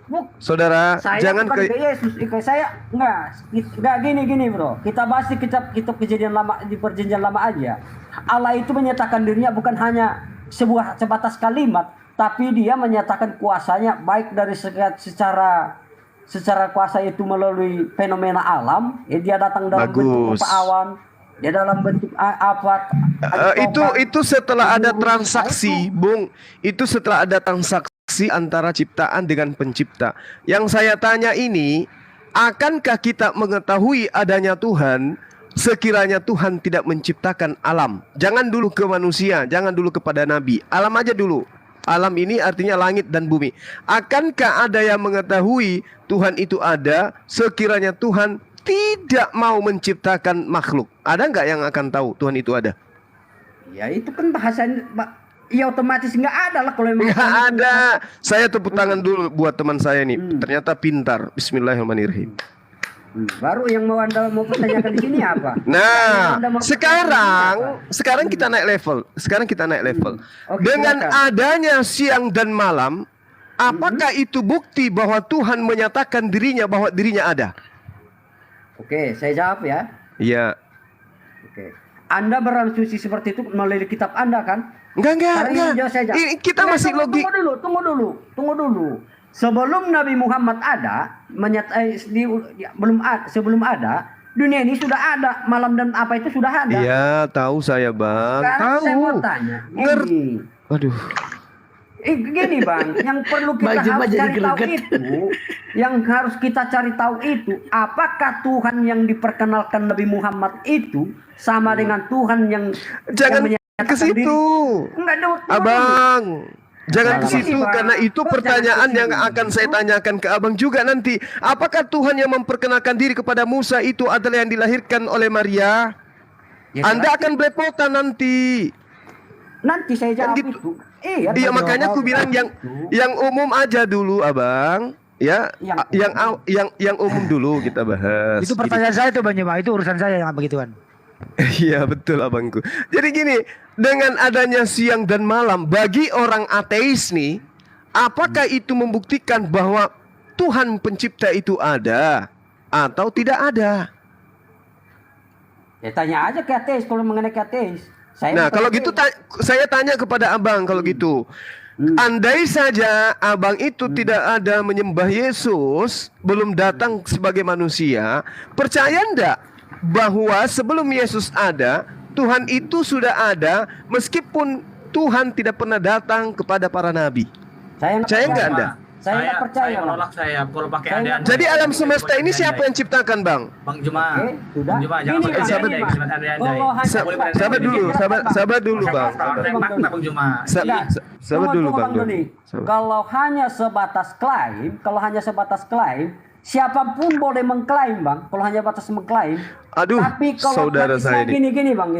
Tadi katanya dengan adanya alam semesta ini bukti adanya Tuhan. Iya. Sepakat kan kita? Iya. Terus kenapa Anda menolak? Oke. Buktinya iya benar ada seperti itu. Tapi yang jadi tanya, Tuhan itu yang mana? Nah, makanya artinya gini saudaraku, saya buat dulu kerangkanya supaya kita urai sama-sama ya. Gimana? Jadi, oke. Andai saja agama itu tidak ada, andai saja nabi itu tidak ada, andai saja kitab suci itu tidak ada, tapi manusia dicipta dengan akal, maka akal manusia akan mengantar manusia itu sendiri memahami bahwa ada yang menciptakan alam semesta ini. Betul kan? Sepakat kan kita? Sudah? Sepakat dulu. Tunggu dulu, sudah? Sepakat tidak kita? Sepakat. Kita ambil dari atasnya dulu lah. Iya, ini sudah di atasnya, Bang, bahwa alam semesta ini ada, dicipta oleh yang mengadakan, yang kita sebut Tuhan. Sepakat kita? Iya, yang menciptakan alam semesta ini Tuhan. Tuhan, baik. Nah, sekarang kita naikkan levelnya. Kristen punya Tuhan, Islam punya Tuhan. Pertanyaannya sekarang, Tuhan yang menciptakan alam semesta ini, apakah Yesus atau Allah Subhanahu wa ta'ala yang maha suci lagi maha tinggi? Kan itu permasalahannya sekarang. Yesus. Nah, Yesus. Nah, sekarang kantongin itu iman Anda. Jangan Anda mengatakan lagi, apakah yang disembah oleh Nabi Musa itu adalah Allah Subhanahu wa ta'ala? Enggak usah ke situ. Sekarang permasalahannya pun sama. Kalau saya bertanya, apakah yang disembah oleh Nabi Musa alaihissalam adalah Yesus? Anda juga akan mengatakan sama. Sekarang buktikan. Di mana Allah mengatakan bahwa dirinya adalah pencipta langit dan bumi, Rabbus samawati wal ard. Jelas itu. Allahu la ilaha illahu. Itu jelas tuh. Jelas ya? Nah, sekarang coba tunjukkan ke saya pengakuan Yesus, akulah yang menciptakan langit dan bumi. Coba tunjukkan kepada saya. Enggak, yang tadi yang membacakan itu apa artinya? Bang Juma. Rabbus samawati wal ard. Tuhan pencipta langit dan bumi. Mana di situ aku di situ? Mana tertulis itu aku? Oh, yang menciptakan langit dan bumi itu Allah Subhanahu wa taala. Alhamdulillahi rabbil alamin. Coba baca Al-Fatihah, Bang. Kenapa dibilang bahwasannya kita percaya bahwasannya Yesus yang menciptakan alam semesta ini? Ya sekarang pengakuan Yesusnya mana? Sekarang giliran Anda. Sebentar, saya luruskan lagi. Sekarang giliran Anda berdua buktikan kalau Yesus itu yang menciptakan alam semesta. Silakan. Ya, pakai data gitu apa? cara. Betul. Silakan. Sebelum Anda jawab, saya kasih kisi-kisi dari Quran supaya seimbang nanti. Dikatakan gini, saudaraku, tenang. Sudah saya jawab. Bismillahirrahmanirrahim. Dengan nama Allah yang Maha Pengasih lagi Maha Penyayang. Alhamdulillahi rabbil alamin. Segala puji bagi Allah, Tuhan seluruh alam. Nah, sekarang coba Anda tunjukkan ke kita, segala puji bagi Yesus, Tuhan pencipta langit dan bumi. Itu dulu. Silakan. Sudah, saya jawab dulu ya. Iya, silakan. Yang sang pencipta itu adalah satu-satunya Allah yang benar, itu melalui sang firman-Nya. Itu sang firman itu siapa? Caranya. Yesus Kristus. Itu caranya. Ya udah. Yesus mana Yesus? Iya, Yesus itu ya melalui Yesus itu yang tercipta. Allah menciptakan segala yang ada di bumi. Oh, berarti Yesus adalah Pia. Yang menciptakan siapa? Yang menciptakan siapa? Ya sang pencipta melalui sang firman-Nya. Siapa yang menciptakan, namanya siapa? Kan sudah saya bilang sang pencipta melalui sang firman-Nya. Iya, siapa namanya itu? Tuhan itu yang mencipta siapa? Iya, namanya nggak ada sebutannya. Nah, tuh kan. Kan udah bilang dari awal. Namanya nggak ada. Saudara Kristen ini kasihan, tidak punya konsep. Kan udah bilang tadi di awal, saudaraku. Aduh, namanya nggak ada. Omega, yang pertama dan yang terakhir. Oh, itu Yesus membaca kitab ini, Bang. Yesus itu membaca firman Tuhan.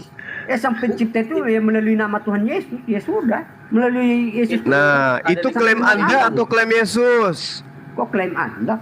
Itu kan ada di kitab, ada di Yohanes 1 ayat 1. Iya, saya tanya, Bung, itu klaim Anda atau klaim Yesus? Ya, ada tertulis di kitab. Berarti klaim penulis. Kok klaim penulis? Lalu siapa? Klaim siapa?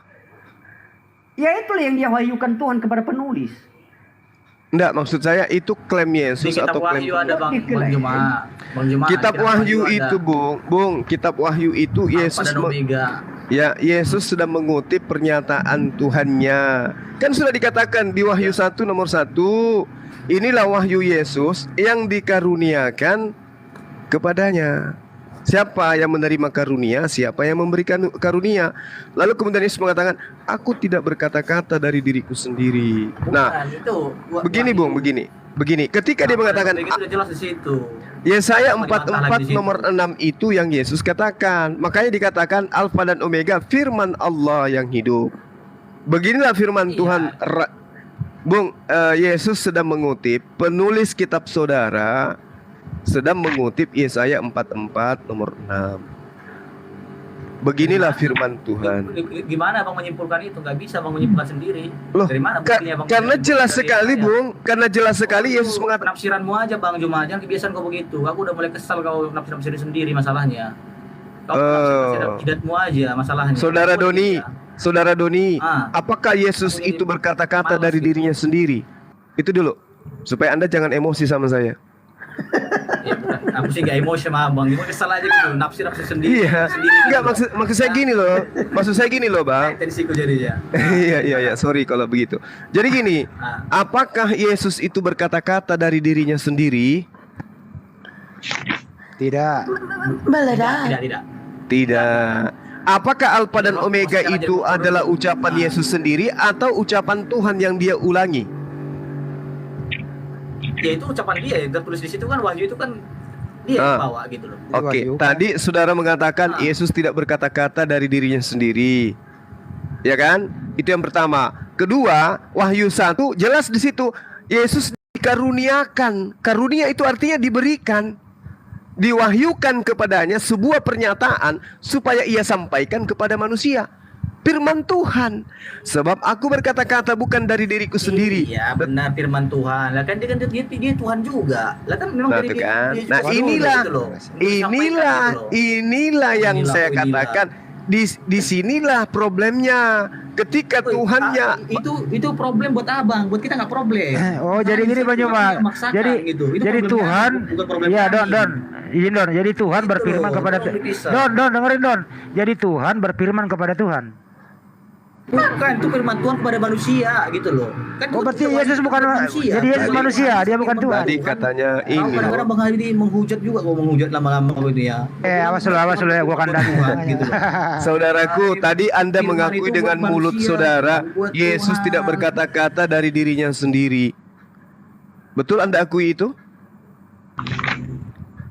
Konsisten dong, jawabannya konsisten dong. Nah, sekarang kalau misalnya Yesus mengatakan, oke, saudara, ketika itu buat Bang Juma, bukan buat dia sendiri, buat diri dia. Nah, sekarang kalau Yesus berkata-kata begini, wahai seluruh umat manusia, ketahuilah oleh kalian, akulah Tuhan, tidak ada Tuhan selain aku. Itu yang Tuhan yang mana? Yang memerintahkan Yesus berkata atau Yesus sendiri? Itu Yesus sendiri lah yang berkata. Siapa yang berkata lagi? Nah, jadi kalau kamu berkata juga Alfa dan Omega, berarti kamu juga Tuhan. Ya kalau saya nggak berani saya bilang saya Alfa dan Omega. Coba Anda baca kitab Wahyu nomor 18 tadi, coba. Saya pingin dengar. Coba. Ntar kalau aku lakukan ini buka Alkitab nanti ini Bang, aku kan HP cuma satu ini. Tadi coba Anda sebutkan akulah Alfa dan Omega, coba Anda sebutkan. Ntar dulu, buka dulu bentar ya, tapi nanti langsung jeda ntar ini. Enggak, baca aja, sebutkan aja, Bung. Wahyu. Wahyu. Sini saya baca. Akulah Arjuna. Saya bukan Arjuna, saya Handi. Gitu. Itu dia.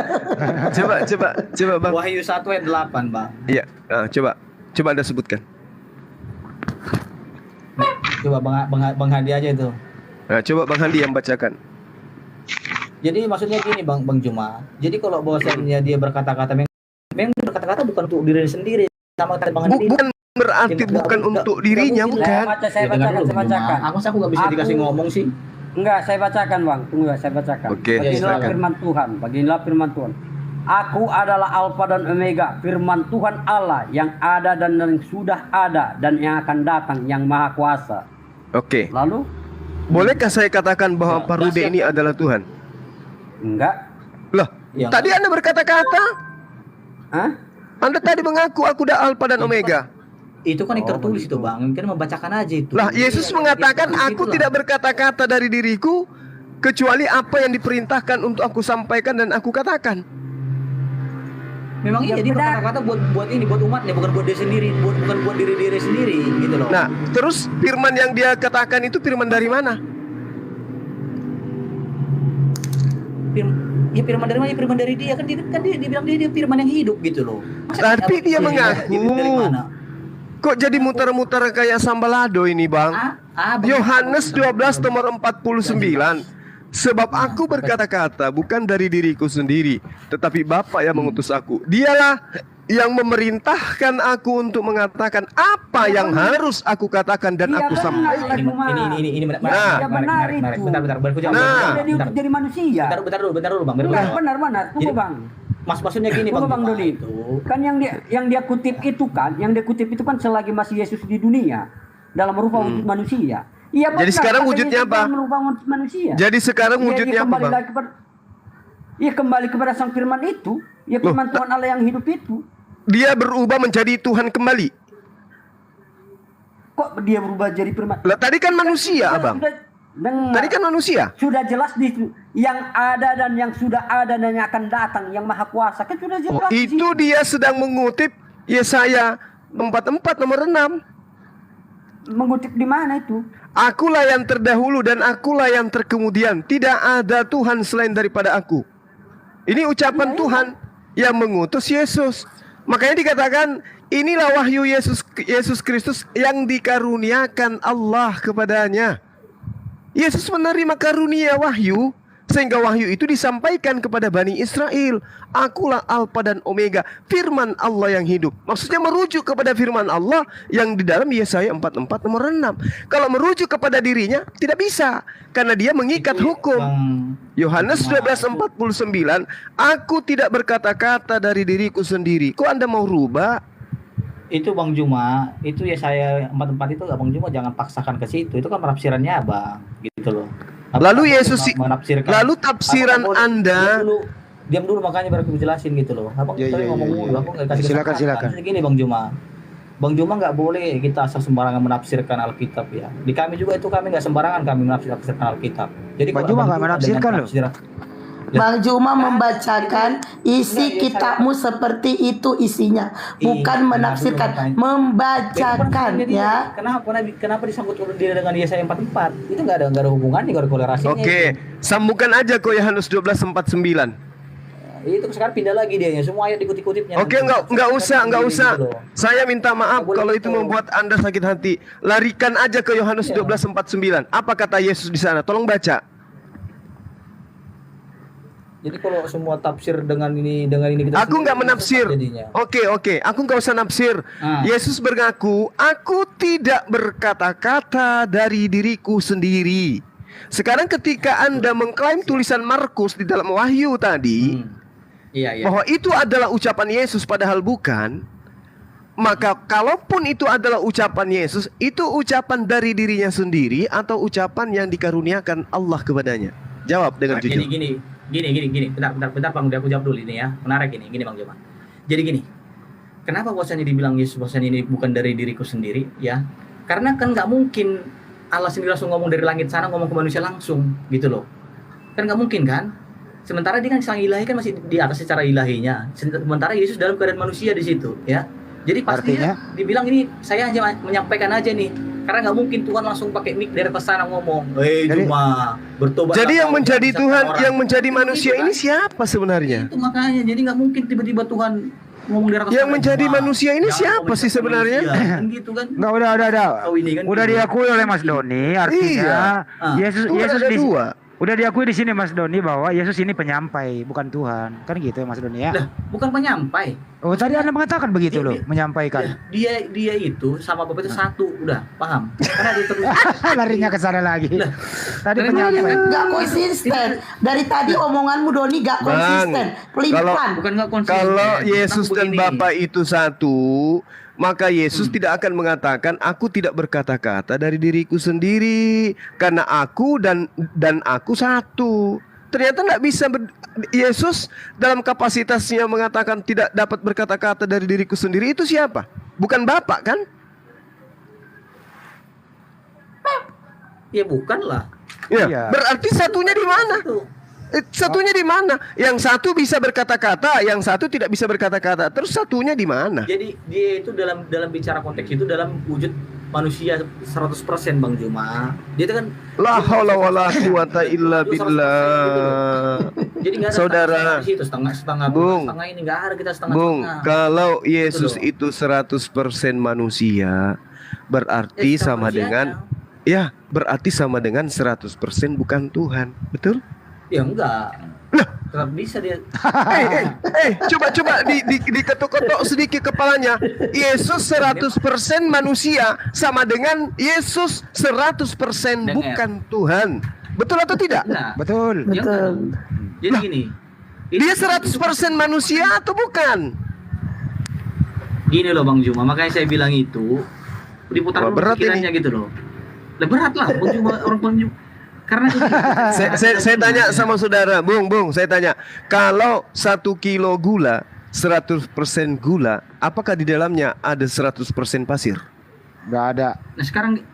Nah sekarang gini saya bilang Bang Juma nih. Dia akan mengklaim itu gula pasir. Dengar. 100% ini saya manusia ya. Tapi kalau masalah roh saya, Bang Juma bisa tahu nggak berapa persen? Kenapa lari ke kamu sih? Roh kamu itu 100% roh. Jasadmu itu 100% jasad. Paduan dengarkan. Paduan antara jasadmu dengan rohmu itulah yang disebut manusia. Kalau roh saja namanya hantu, jasad saja namanya mayat. Itu bagian yang terpisahkan kan?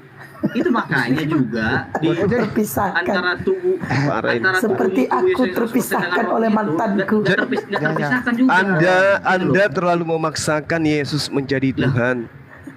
Ya enggak, Bang Juma yang terlalu memaksakan. Yesus ini Anda akui 100% manusia, betul atau tidak? Betul. Secara kedagingan ya. Secara kedagingan. Berarti Yesus sama dengan 100% bukan Tuhan. Ya enggak juga, itu Bang Juma menyimpulkan secara roh dia Tuhan gitu loh. Nah, sekarang begini, Bapak yang ada di surga itu 100% Tuhan dan 100% manusia enggak? Masalah ini. Gimana? Bapak yang ada di surga 100% manusia, 100% Tuhan enggak? Oh, 100% Tuhan itu ya. Karena ada enggak 100% manusianya? Dia enggak punya daging dia. Enggak punya. Berarti Yesus yang 100% daging bukan 100% roh, betul? Bukan 100% roh, tetap rohnya ada 100% gimana? Nah, kalau begitu Yesus yang 100% daging ini kerasukan 100% Tuhan. Ya bukan kerasukan, Bang Juma kalau yang kerasukan ya enggak juga, itu rohnya dia, masih roh Tuhan ada sama dia gitu loh. Makanya aku di dalam Bapak dalam aku gitu loh. Oke. Baik, mari kita buktikan. Bung, bisakah mayatnya Yesus itu takut? Takut. Ya. Bisakah mayatnya Yesus takut? Nggak bisa, harus ada rohnya, harus ada roh baru takut. Nanti ada roh di dalam dirinya baru Yesus takut. Nah, takutnya Yesus di dalam Lukas 22, 44, 43, 44 itu takut beneran atau takut sandiwara? Takut beneran. Takut beneran. Jadi rohnya Yesus itu Tuhan rupanya. Yang takut itu Tuhan. Waduh, parah nih teman. Ini Bang Juma yang buat pusing sendiri. Pertanyaannya aneh. Tuhan gitu. kok takut? Ya Bung, itu pertanyaan aneh karena Tuhan Anda aneh. Anda mengatakan Yesus 100% manusia, 100% Tuhan. Kayak mana ceritanya? Ada 100% gula, 100% gula ini adalah 100% garam. Gimana ceritanya itu? Gini Bang Juma, makanya gue nasihat sama Bang Juma. Tapi kalau menurut saya gini bro, izin setengah menit. Menurut saya salah satu jalan keluarnya harus dibekam dulu biar saraf-sarafnya itu lentur-lentur dikit. Bukan begitu Bang Handi. Saya begini. Kalau Bang Juma bahasanya mengatakan bahasanya di dalam diri kita ini hanya cuma dagingnya 100%, ya berarti kita nggak punya roh dong gitu. Berarti kita mati dong berarti. Kan gitu kan? Iya. Ada roh kita juga 100%. Analoginya Bang Juma kan begitu. Kalau mayat itu bisa nggak takut karena mayat nggak bisa takut, harus ada rohnya. Sedangkan rohnya Yesus ini adalah Tuhan itu sendiri. Artinya roh ini takut. Tuhan takut karena mayat nggak bisa takut gitu. Lah iya, tapi kalau dari Bang Juma tadi bilang tadi bosannya kalau 100% roh kita ada juga dalam diri kita, katanya jadi 200% kan? Itu namanya ya lu yang mau begitu. Yesus itu adalah pribadi satu atau pribadi dua Yesus ini? Di dalam diri Yesus ini ada satu pribadi atau dua pribadi? Ada dua dong, kan ada Bapa dalam dia juga. Oh buset, ada dua. Nah, berarti yang takut ini siapa? Bapak kan? Ya bukan lah, masa bapak yang takut. Loh, jadi yang takut siapa? Yang takut siapa? Kok jadi bapak yang takut? Ya enggak itu. Loh, jadi yang takut siapa? Itu asumsi jadi yang Bang takut Juma. ini. Enggak, kan, Oke, makanya ku tanya. Agar saya tidak berasumsi, ku tanya kepada saudara, yang takut ini siapa? Yang takut ini siapa? Maksudnya yang takut gimana sih? Aku nggak ngerti maksudnya Bang Juma. Takut apa Aduh, sih? diulang ini nih. Waktu Di Yesus dalam bingung gitu, takut Iya, takut. silakan. Kita nggak paham nanya dong. Gini Bro Doni. Apa sih? Iya, silakan. Kalau Yesus ini, misalnya nih, Yesus menjadi mayat 3 hari, gitu ya. Apakah mayat takut? Tentu tidak takut karena mayat nggak bisa apa-apa. Nah, setelah ada rohnya Bapa masuk ke dalam dirinya, dia baru takut. Artinya yang takut di sini bukan fisiknya. Roh Bapak ini yang takut, artinya Bapak yang takut, gitu maksudnya. Enggak, Bro Hendy, di mana tertulis mayat 3 hari? Takut apa sih? Apa sih takut Tunggu, ini gitu? tunggu, Takut Bang kenapa Doni. dia takut? Bingung aku. Bang Doni. Diterangkan gini dalam Lukas 22:43. Seorang Enggak, di malaikat mana? dari Sabar Bang, Enggak, tunggu seorang dulu. malaikat Tunggu, dari Bang, langit tunggu, Bang. menampakkan banyak dalilnya Yesus itu mayat. Malu nanti Iya. Anda, enggak usah ke sana. Enggak. Seorang Di mana malaikat di mana tertulis mayat 3 hari? Di mana? 3 hari kan dikubur, 3 hari 3 malam. Bro. Iya, di mana tertulis itu mayat dia disebut situ? La haula wala quwata illa Jadi Yesus nggak pernah jadi mayat.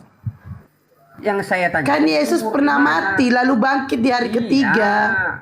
Yang saya tanya di mana tertulis dia mempersulit diri ini namanya ini. Malam. Oke, saya baca Emang tanda. masa Anda nggak tahu kitab Anda sendiri? Kok nggak tahu? Makanya saya tanya di mana tertulis. Yang saya tahu Yesus itu hidup dalam kubur, dalam perut bumi hidup. Waktu nggak pernah, ya dia Yesus nggak pernah mati dong. Tidak pernah mati dong. Iya, dia mati di atas kayu salib. Oh. Berapa hari dia mati? Berapa hari dia mati? Waktu di salib itu. Berapa hari? Nyawanya di salib itu. Berarti nggak cukup 3 hari. Udah diskon tambah diskon lagi dong. Jadi sebagaimana yang tertulis di Matius 12:40, seperti Yunus tinggal di dalam perut ikan 3 hari 3 malam, demikian Iya. juga anak manusia tinggal di dalam Iya. rahim bumi 3 hari 3 malam. Berarti Yang salah bilang dong Matius ini. Yang bilang Yesus mati di situ siapa? Berarti Yesus nggak pernah mati? Enggak. Oh berarti Di dalam Yesus nggak pernah mati. Dengar, Yesus mati di atas kayu salib, ya dan amin. Tapi dikubur. di dalam perut bumi Yesus hidup. Oh berarti matinya sebentar doang. Hah? Matinya sebentar, berapa menit? Makanya kan disebutkan dia tidak takluk dalam maut. Berarti Yesus pernah mati apa enggak? Kan sudah saya jawab, Yesus mati di atas kayu salib. Berapa jam dia mati baru hidup? Berapa jam? Intinya Yesus dalam perut bumi tidak mati. Berarti Yesus dikubur hidup-hidup?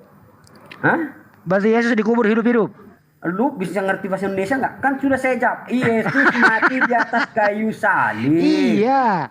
Tapi Kemudian setelah Yesus turun ke perut bumi atau dikebumikan atau dimasukkan dalam, Yesus hidup lagi. Iya berarti Dia Yesus meninggal dalam. berarti Dia Yesus dikubur hidup-hidup. Berarti Yesus dikubur hidup-hidup. Anda Iya. ngerti bahasa Indonesia enggak? Kan sudah saya jawab. Dengar dulu. Yesus wafat di atas kayu salib. Iya, Tetapi setelah dia dalam perut bumi, dia hidup kembali. Makanya disebutkan seperti Yunus hidup dalam perut bumi. Dalam perut ikan. Nih dengerin kata Bang Handi, Yesus dikuburkan hidup. Kan Yesus dikubur di dalam gua. Makanya kata Bang Handi dikubur hidup-hidup. Bang Parude yang gak nangkap omongan Bang Handi. Dengar dulu. Yesus memang mati di atas kayu salib. Tetapi di dalam perut bumi dia hidup kembali. Oke, waktu dikubur dia sudah hidup atau belum? Waktu dikubur, yang dikubur itu mayat. Sebentar. Sakit kepala. Yang dikubur itu mayat atau orang hidup? Ya Yesus saat dikubur ya mati, tapi dalam kubur dia hidup lagi. Iya, jawab dulu satu persatu. Yang dikubur itu mayat atau orang hidup yang dikubur? Iya mayat yang dikuburkan. Tapi Oke, mayat yang dikubur. Baik. Oke. Jadi setelah mayat dikubur, masuk ke kuburan langsung hidup. Hidup lagi. Hidup lagi. Oke, jadi dia mati itu nggak nyampe setengah hari ya? Enggak gini aja. Supaya enggak asumsi. Bingung, Doni bingung, Doni. Tunggu. Enggak, supaya enggak asumsi. Saya jawab melalui kitab aja. Doni bingung. Saya jawab melalui kitab aja. Itu pertanyaan dan jawaban itu sama-sama enggak tepat, sama-sama enggak benar. Pertanyaan dan jawaban sama-sama enggak benar. Kok pertanyaan disalahkan, Bu?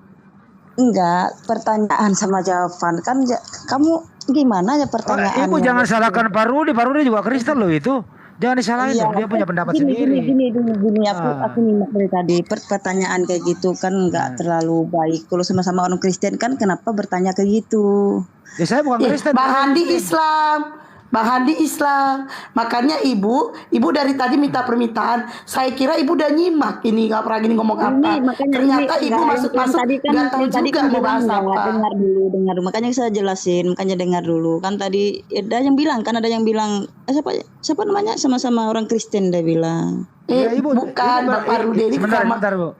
Ibu Sani sama Pak Ruda ini berbeda pendapat loh. Nah, gini, kalau dia bertanya, katanya Yesus dikubur hidup-hidup. Yesus memang sudah mati di kayu salib, tapi dia dikubur lalu bangkit kembali, itu jawabannya. Berapa hari? Hari ketiga. Berapa hari dia mati, Bu? Nah, dengar ini ya. Iya. Dia mati cuma 1 hari, dia bangkit hari pertama, hari kedua, hari ketiga, 40 hari. Salah Bu, di hari ketiga baru dia dibangkitkan, Bu. Dulu. Makanya hari pertama dia kan 40 hari lamanya dia masih dalam dunia sebelum dia bangkit. Jangan kesana dulu, ini ngomongin dikubur Bu. Ya, ini ngomongin dikubur kan dia kan dikubur sebelum matahari terbenam. Iya, berapa hari dalam kuburan? Nah, berapa hari? Dia cuma 1 malam dalam di kuburan lalu bangkit dia. Oh, orang dalilnya 3 hari 3 malam kok Bu. Mas, Tunggu Bu, saya jawab dulu. Gini aja, saya jelasin dulu. Ini sama-sama Kristen ya. Sama-sama Kristen jawabannya berbeda ya. Enggak, tunggu saya jawab dulu Bu ya, biar dia mengerti Bu. Gini ya, Yesus memang mati di atas kayu salib, yaitu sebagai penebusan dosa. Tetapi saat dia di dalam kubur, dia hidup kembali. Makanya dikatakan seperti Yunus hidup dalam perut ikan. Ayatnya ini bang, ini ada. Jawab mana dulu. ayatnya Yesus hidup kembali dalam kubur? Ayatnya di sini, Lukas 24 ayat 5. Mereka sangat ketakutan. Beginilah firman Tuhan. Mereka sangat ketakutan dan menundukkan kepala. Tetapi kedua orang itu berkata kepada mereka, "Mengapa kamu mencari Dia yang hidup di antara orang mati?" Nah, ini biasanya yang aduh pertanyaannya, hai Tuhan. Bukan pertanyaan, itu jawaban Bu. Pak Ruda itu Kristen. Ya, pertanyaan awalnya. Coba kita sebagai orang Kristen itu kalau kita menjawab seseorang itu dalam pertanyaan santai, nggak boleh terbawa emosi. Iya betul Bu. Lu Pak Ruda emosi sih lu. Enggak ada apa namanya. Jadi batu. Emang Pak Ruda emang enak diomelin sama emak. Bukan lu aja nggak nangkap apa. Lu jangan salahin gua, emak ngomelin lu. Dengar dulu. Emak yang ngomelin lu salahin gua lu. Kan lu yang bilang tadi Yesus mati, dia dengar dulu. Emak ntar dulu, emak yang ngomelin lu salahin gua. Apa hubungannya sama gua? Saya membantah argumenmu. Argumenmu berkata bahwa Yesus wafat 3 hari 3 malam. Saya bantah bahwa pernyataan itu salah. Yesus memang betul wafat di atas kayu salib, tetapi saat dia masuk dalam perut bumi, makanya disebut dia tidak takluk pada maut. Jadi Yesus dikubur hidup-hidup. Kok jadi pertanyaanmu? Dalilnya ada Bung, dalilnya Markus 8:31. Apa? Lukas 9:22, Matius 17:22-23. Dan dia akan dibangkitkan pada hari ketiga. Benar, Yesus bangkit pada hari yang ketiga. Tetapi dia hidup dalam perut bumi 3 hari 3 malam. Dia bangkit dari kehidupan ini. Dia keluar dari perut bumi itu pada hari ketiga. Bangkit dari perut bumi. Iya, perut bumi memang. Dia bangkit dari perut bumi memang pada hari ketiga. Tetapi dalam perut Dia bangkit dari kematian atau bangkit dari tidur atau bangkit dari pingsan atau apa ini maksudnya? Bangkit dari kubur. Bangkit dari kenyataan. Iya, dia bangkit dari kubur itu. Iya, itu kan. Pada hari yang ketiga. Iya. Masalahnya gini, Bro. Pada saat dia berada di dalam perut bumi 3 hari 3 malam, dia memberitakan Injil. Jadi dia memberitakan kabar keselamatan. Oke. Jadi di dalam kubur dia nggak mati ya? Enggak. Oh enggak. Berarti di dalam yang dikubur ini adalah orang hidup ya? Di dalam kubur orang hidup ya? kok Ibu Sani ketawa. Awal dia boleh mama lu. Oh, kan sudah saya jawab. Iya. Dalam perut bumi dia hidup kembali. Ibu Sani ketawa. Iya. Lucu ya Bu ya. Gini. Boleh nggak saya jawab ini? Boleh nggak saya jawab? Tapi lu ketawa dulu baru jawab. Bukan. Ketawa dulu baru jawab tuh, ketawa dulu.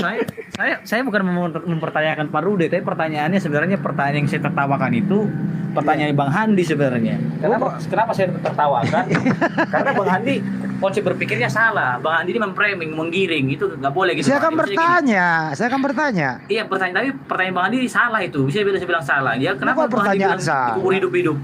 Itu kalau dikubur hidup-hidup, Bang Handi mau nggak saya kubur hidup-hidup? Nggak mau juga kan? Karena dia tadi mengatakan, bro. Gini Bang Handi, maksudnya gini. Yesus di dalam dengerin dulu. Yesus di dalam kuburan saya mau itu tidak mati. Jelasin Bang Handi potong lagi. Udahlah. Ya udah, terserah lu deh. Ya udah buruan ngomong. Jadi gini Bang Handi. Yeah. Jadi gini. Tadi kan udah dijelaskan sama Pak Rude ya. Bahwasannya dia yang 3 hari itu dia nggak ini bukan ini tapi mengalahkan maut. Dibilang dia nggak mati dalam kuburan, dia nggak mati. Iya, nggak mati. Jadi bukan dikubur hidup ya masalahnya. Tapi hidup dalam kuburan kan? Bukan di dalam Tuh kan kok ketawa kan Dodi, ketawa kan. Juga dia bosannya dia di dalam kuburan itu dia ini jalan-jalan nggak juga gitu loh. Dia nginjilin orang mati loh kata Pak Rude. Dia nginjilin jalan-jalan loh, jalan-jalan loh dia. Karena dia pun di kuburnya Bang Handi, di kuburnya juga Tuhan Yesus itu dikuburnya bukan di tanah, tapi di gua ya. Di dalam gua. Nggak apa-apa. Jadi beda, jadi nggak mungkin kalau di dalam tanah nggak mungkin bisa jalan-jalan dia Bang Handi. Dari dalam gua bergerak-gerak dia. Enggak, jadi waktu pas sebenarnya gini. Lu pikir bisa bangun di situ? Nggak bisa tinggi itu loh, rendah loh itu. Nyangkut kepalanya. Pada hari ketiga, dengar Bang Handi, pada hari ketiga, pada hari Minggu itu pintu batu itu udah terbuka Bang Handi. Jadi kalau memang yang bukan itu yang diomongin. Ya mau dibahas di sini, di dalam kuburan ini Yesus hidup atau mati? Kalau di dalam kubur dia tetap hidup Bang Handi. Mati kata Bu Sani. Mati. Makanya dikubur. Kok beda-beda jawabannya. Makanya Yesus itu dikubur karena dia mati. Kalau dia hidup dia tidak akan dikubur. Betul, ini baru benar. Ini baru masuk di akal. Persepsi salah. Gini ya Bu ya. Hidup Bu Sani. Hidup Ibu Sani. Kita berbicara ayat. Hidup Ibu Sani. Gini kan dia bertanya Yesus itu dikubur mati atau hidup? Kan Yesus dikubur karena dia mati. Makanya dia dikubur. Tunggu saya jelaskan dulu. Hidup Ibu Sani. Tunggu dulu. Biar jangan salah persepsi. Gini ya. Memang benar Yesus itu wafat di atas kayu salib. Karena dia sudah wafat maka dikebumikan, dikuburkan, dimasukkan dalam goa. Tadi nggak gitu kata Bang Parude. Tadi nggak gitu. Pak Rude tadi nggak ngomong gitu. Dengar saya jelaskan, makanya kalian nggak nangkap apa yang saya. Ya udah jangan marah udah. Saya jawab. Ya udah jangan marah. Hati-hati lu hati-hati bicara ya diomeli sama Ibu Sani lo. Enggak, saya juga terus menjelaskan. Saya berbicara melalui Alkitab, bukan melalui apa yang saya omongkan begini. Iya. Memang benar Yesus wafat di atas kayu salib untuk menebus dosa kita, dosa manusia dari dosa. Lalu dikebumikan, tetapi dalam perut bumi hidup lagi. Oh. Nah, itu jawabannya lagi salah, Mas. Jawaban kayak gitu itu kalau kita pakai logika aja, jawaban kayak gitu kan nggak terlalu masuk akal kan? Jawabannya gini. Ini ceritanya Kristen sama Kristen ini jadi berdebat ini. Tunggu. Nah, dengar dulu. Enggak, Mas, enggak jawaban kalau kita sama-sama santai. Coba relax dulu, santai dulu. Jangan pakai logika gini. Giliran Ibu Sani dong, lu kita berbicara secara ayat aja. Iya, giliran Ibu Sani dulu yang ngomong, dengerin dulu Ibu. Enggak, tunggu dulu. Kita berbicara secara hormati Ibu. Pak Rodi ya, saya panggil Pak Rodi aja, mungkin umuran kita sama-sama ya, kita umur 30-an ya. Dengar ya. Dengar saya juga. Enggak ya, dengar ya. Pertanyaan Mas Hendy tadi begini. Kan dia bertanya tentang Yesus yang dikubur itu hidup atau mati. Kan jawaban itu belum tepat aku dengar. Nah, Yesus itu dikubur karena dia mati, lalu dia bangkit dari kuburannya itu. Di hari keberapa, Bu? Di hari ketiga ya? Ya, kan hari kan? Betul. Makanya ada di dalam orang Kristen itu kan ada Jumat Agung, Kamis Putih, hari Paskah. ada semua, makanya Betul. ada semua ya dalam Kristen kan. Kalau Mas Rodi orang Kristen kan, nah apalagi kalau pendeta itu hafal. Kalau saya enggak, saya orang pendosa enggak terlalu hafal juga, tapi saya mengerti. Setuju. Jadi begini ya keputusannya. Biasanya ibu-ibu kalau naik motor itu sen kiri belok kanan. Kali ini Pak Rude yang sen kanan belok kiri nih. Sudah. Oke, sudah. Saya tanggapi dulu. Silakan. Oke, ini ya. Memang benar, Yesus itu mati di atas kayu salib. Makanya karena dia mati, makanya dikuburkan. Tetapi dalam kubur, Yesus itu hidup lagi. Dan pada hari ketiga dia bangkit dari kubur. Jawabannya jawabannya ada di kitab di kitab Lukas pasal 24 ayat kelima. Kita baca mulai ayat keempat, dengar ya. Sementara mereka berdiri termangu-mangu karena hal itu, tiba-tiba ada 2 orang berdiri dekat mereka memakai pakaian berkilau-kilauan. Kira hantu dia. Mereka sangat dengar dulu. Mereka sangat ketakutan dan menundukkan kepala. Tetapi kedua orang itu berkata kepada mereka, mengapa kamu mencari dia yang hidup di antara orang mati? Oke, baik. Bukan gitu pertanyaannya. Begini ya. Di dalam kuburan Yesus itu sebenarnya mati berapa hari dalam kuburan? Silakan. Bagaimana? Yesus itu sebenarnya di dalam kuburan mati berapa hari? Ini aja singkat aja, Yesus katanya mati berapa hari aja, udah gitu aja. Berapa hari Bu Sani? Enggak, sekarang gini, bentar. Bu Sani, saya mau nanya Bu Sani benar-benar Kristen apa Bu Sani? Jangan bersaksi dusta ya. Bu Sani Kristen apa? Tanya sama Prodi aja, mungkin Prodi udah tahu, kan Prodi lebih tua dari saya, mungkin dia memahami lagi Alkitab. Kalau saya baru-baru aja. Enggak, maksudnya Bu Sani Kristen apa? Katolik apa Protestan? Saya Pantekosta. Protestan. Pantekosta ya. Saya GPI. Oke. Apa? Ibu udah pernah baca nggak di Lukas itu? Kok saya agak ragu ya? Jangan curiga loh sama Ibu Sani. Ibu Sani itu Kristen. Bentar dulu, saya mau pipis soalnya kebelet dari tadi nahan pipis dengan tindikan. Orang mau pipis lu jangan ikut. Parudi jangan ikut lu. Di mute Mbak Sani, ada suara musik. Di mute. Ada suara musik di mute, Mbak. Lu jangan curiga loh, Dot. Dia Kristen beneran itu. Ya nggak tahu aku, tapi tadi dia ngomong Kristen begini kayaknya aku agak gimana gitu ya. Kenapa? Kamu merasa nggak terbelain gitu? Kamu merasa dia itu berbeda pendapat gitu? Bukan merasa terbelain bagaimana, enggak, cuman tadi penyampaiannya juga kayaknya menurut aku agak kurang ini ya. Bilang aja lu trauma diomelin sama emak lu. Enggak lah, aku enggak diomelin tadi, enggak ada aku ya. Si Parude tadi diomelin sama mama, trauma dia. Kalau aku mah enggak, aku masih loh. Cuman ya simak aku agak lain gitu loh. Tapi kalau kami nggak kaget, Don. Memang kalian itu kalau ditanya satu ayat, 5 orang ditanya 5 jawabannya. Kami nggak kaget. Kalau aku sih kayaknya bukan 5 jawabannya. Gini. Ngomong lagi baru deh ini. Gini. Saya bukannya sebenarnya mau bilang saya ahli kitab atau bagaimana. Masalahnya juga gini, kan nggak semua juga kekristenan itu dia paham mengenai istilahnya, dia baca semua kitab itu. Makanya kan saya tadi bilang, kan abang tadi berasumsi Yesus mati dalam kubur 3 hari, menjadi mayat 3 hari. Kan saya jawab, Yesus dalam kubur itu bukan jadi mayat, tapi dia hidup. Berarti yang dikubur orang hidup. Kok pertanyaanmu jadi gitu lah? Kan sudah saya jawab dari tadi. Lu aja yang balik-balikkan itu. Ini bentar aku jawab dulu Bang Handi. Bang Handi mungkin gini Bang Handi. Iya gimana? Ya, ini pemikiran saya aja. Ya kalau yang saya salah enggak apa-apa dikoreksi. Maksud saya begini. Mungkin gini, secara memang manusia berpikirnya itu dia 3 hari gitu loh. Tetapi sementara yang sebenarnya terjadi dalam itu adalah ya mungkin cuma sehari doang gitu loh, karena dia udah hidup sebenarnya. Tapi manusia yang nggak tahu itu dihitungnya 3 hari karena pada hari ketiga gitu loh. Jawaban Itu lu sih kalau kayak menurut saya ya.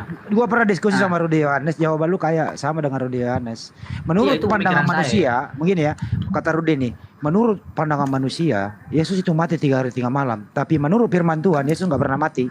Gitu. Tuh, itu menurut saya begitu. Tapi kalau memang koreksi silahkan lah. Bagaimana Pak Rudi, silahkan kalau masih belum puas. Saya jelaskan dulu ya. Kalau memang Yesus wafat, memang dia menyerahkan nyawanya di kayu salib. Dia memang wafat, makanya ada penebusan dosa. Makanya ada penebusan dosa itu. Tetapi dalam bumi dia hidup lagi, dia hidup kembali. Jadi Yesus menurut Anda kira-kira ya, Bro Pak Rudi, ini santai ya. Menurut Anda tuh Yesus itu wafat itu, maaf ya, jadi mayat itu berapa hari sebenarnya? Kan sudah saya jawab tadi, Bro. Yesus itu wafat di atas kayu salib. Iya, berapa hari, berapa jam matinya dia? Tetapi kan saya jelaskan tadi, kalau kita berpacu dalam istilahnya berpatokan dengan Alkitab, memang kalau sama dengan kejadian Nabi Yunus. Nabi Yunus dalam perut ikan, orang-orang yang di kapal itu mengetahui bahwa Nabi Yunus itu sudah mati. Iya. Faktanya, begini bro, Nabi Yunus itu jangan ada di dalam Bible begini, jangan biarkan mayat semalaman tergantung di tiang salib, segera turunkan dia. Nah, detik itu juga setelah diketahui ditombak lambungnya mati, dibungkuslah dia dengan kain kafan, kemudian langsung dikuburkan. Menurut Anda berapa hari Yesus mati? Jangan menurut saya, kalau menurut saya enggak.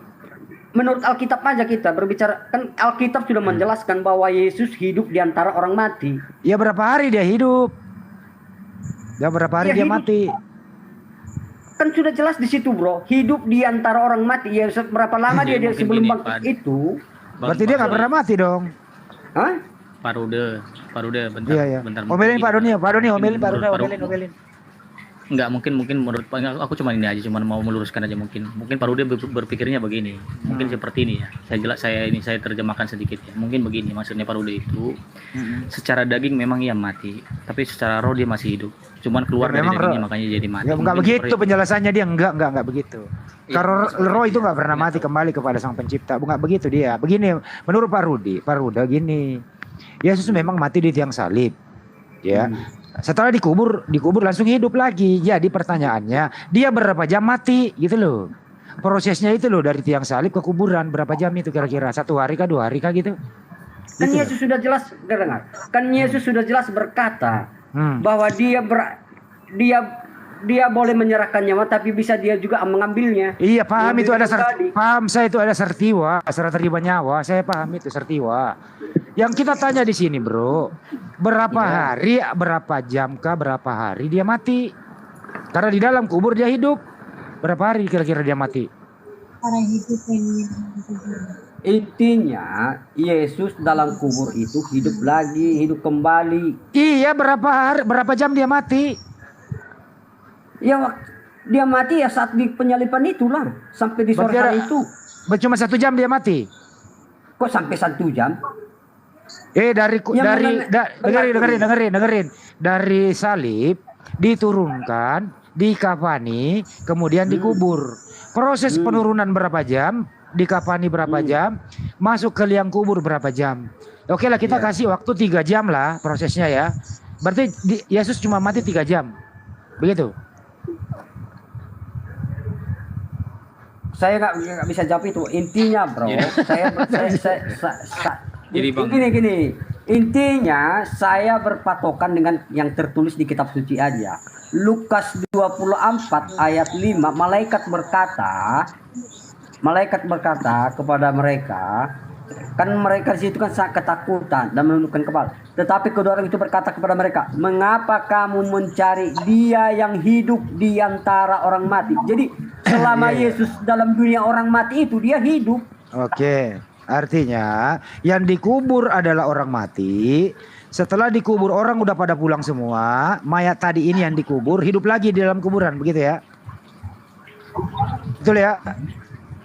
Para malaikat mengatakan, dengar dulu. Para malaikat datang mengatakan kepada para orang-orang yang berkunjung, yang datang pada pagi hari itu, Malaikat berkata, mengapa kamu mencari dia yang hidup di antara Bukan itu orang jawabannya. Jangan bolak-balik lagi Bang. Iya. Gini. Jangan bolak-balik lagi tuh Bang. Udah bolak-balik gitu. Jadi maksudnya gue gini. Balik lagi Maksud aku. gini, Bang Andi. Nyimak. Gini Bang Andi. Itu kalau secara pasti Abang tanya ke siapapun berapa menit saya jawab Bang. Itu udah pasti karena nggak ada tertulis gini. Tapi yang perlu Abang ketahui itu seperti yang aku bilang tadi gini Bang. Seperti yang aku bilang tadi gini Bang. Jadi gini, memang yang secara manusia lihat yaitu 3 hal gitu loh. Tapi yang kalau secara di dalam seperti apa prosesnya nggak ada yang tahu Bang. Ya, karena nggak ada tertulis juga. Jadi Bang Andi juga jangan menanyakan sesuatu yang nggak ada. Itu salah itu. Itu Pak Rudet, jangan menyalah. Itu Pak Rudet paham dia menginjili orang mati di dalam. Berarti dia hidup dong. Nggak mungkin dah mayat menginjili orang. Aduh, nggak tahu Kan lagi gitu. ini coba. Tahu nih, bingung juga dia. Gimana Ibu Sani?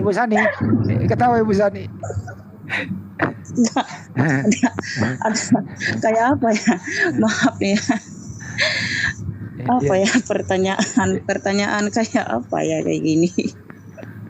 Enggak, lebih baik gini aja bahwa mayoritas Kristen kalau diskusi itu mengatakan Yesus itu dibangkitkan di hari ketiga, artinya 3 hari dia dalam kuburan mati. Itu loh. Tapi rohnya nggak pernah mati. Nah, jawabannya begini, saya ajarin dulu menjawab. Rohnya nggak pernah mati, tapi fisiknya memang mati, berpisah.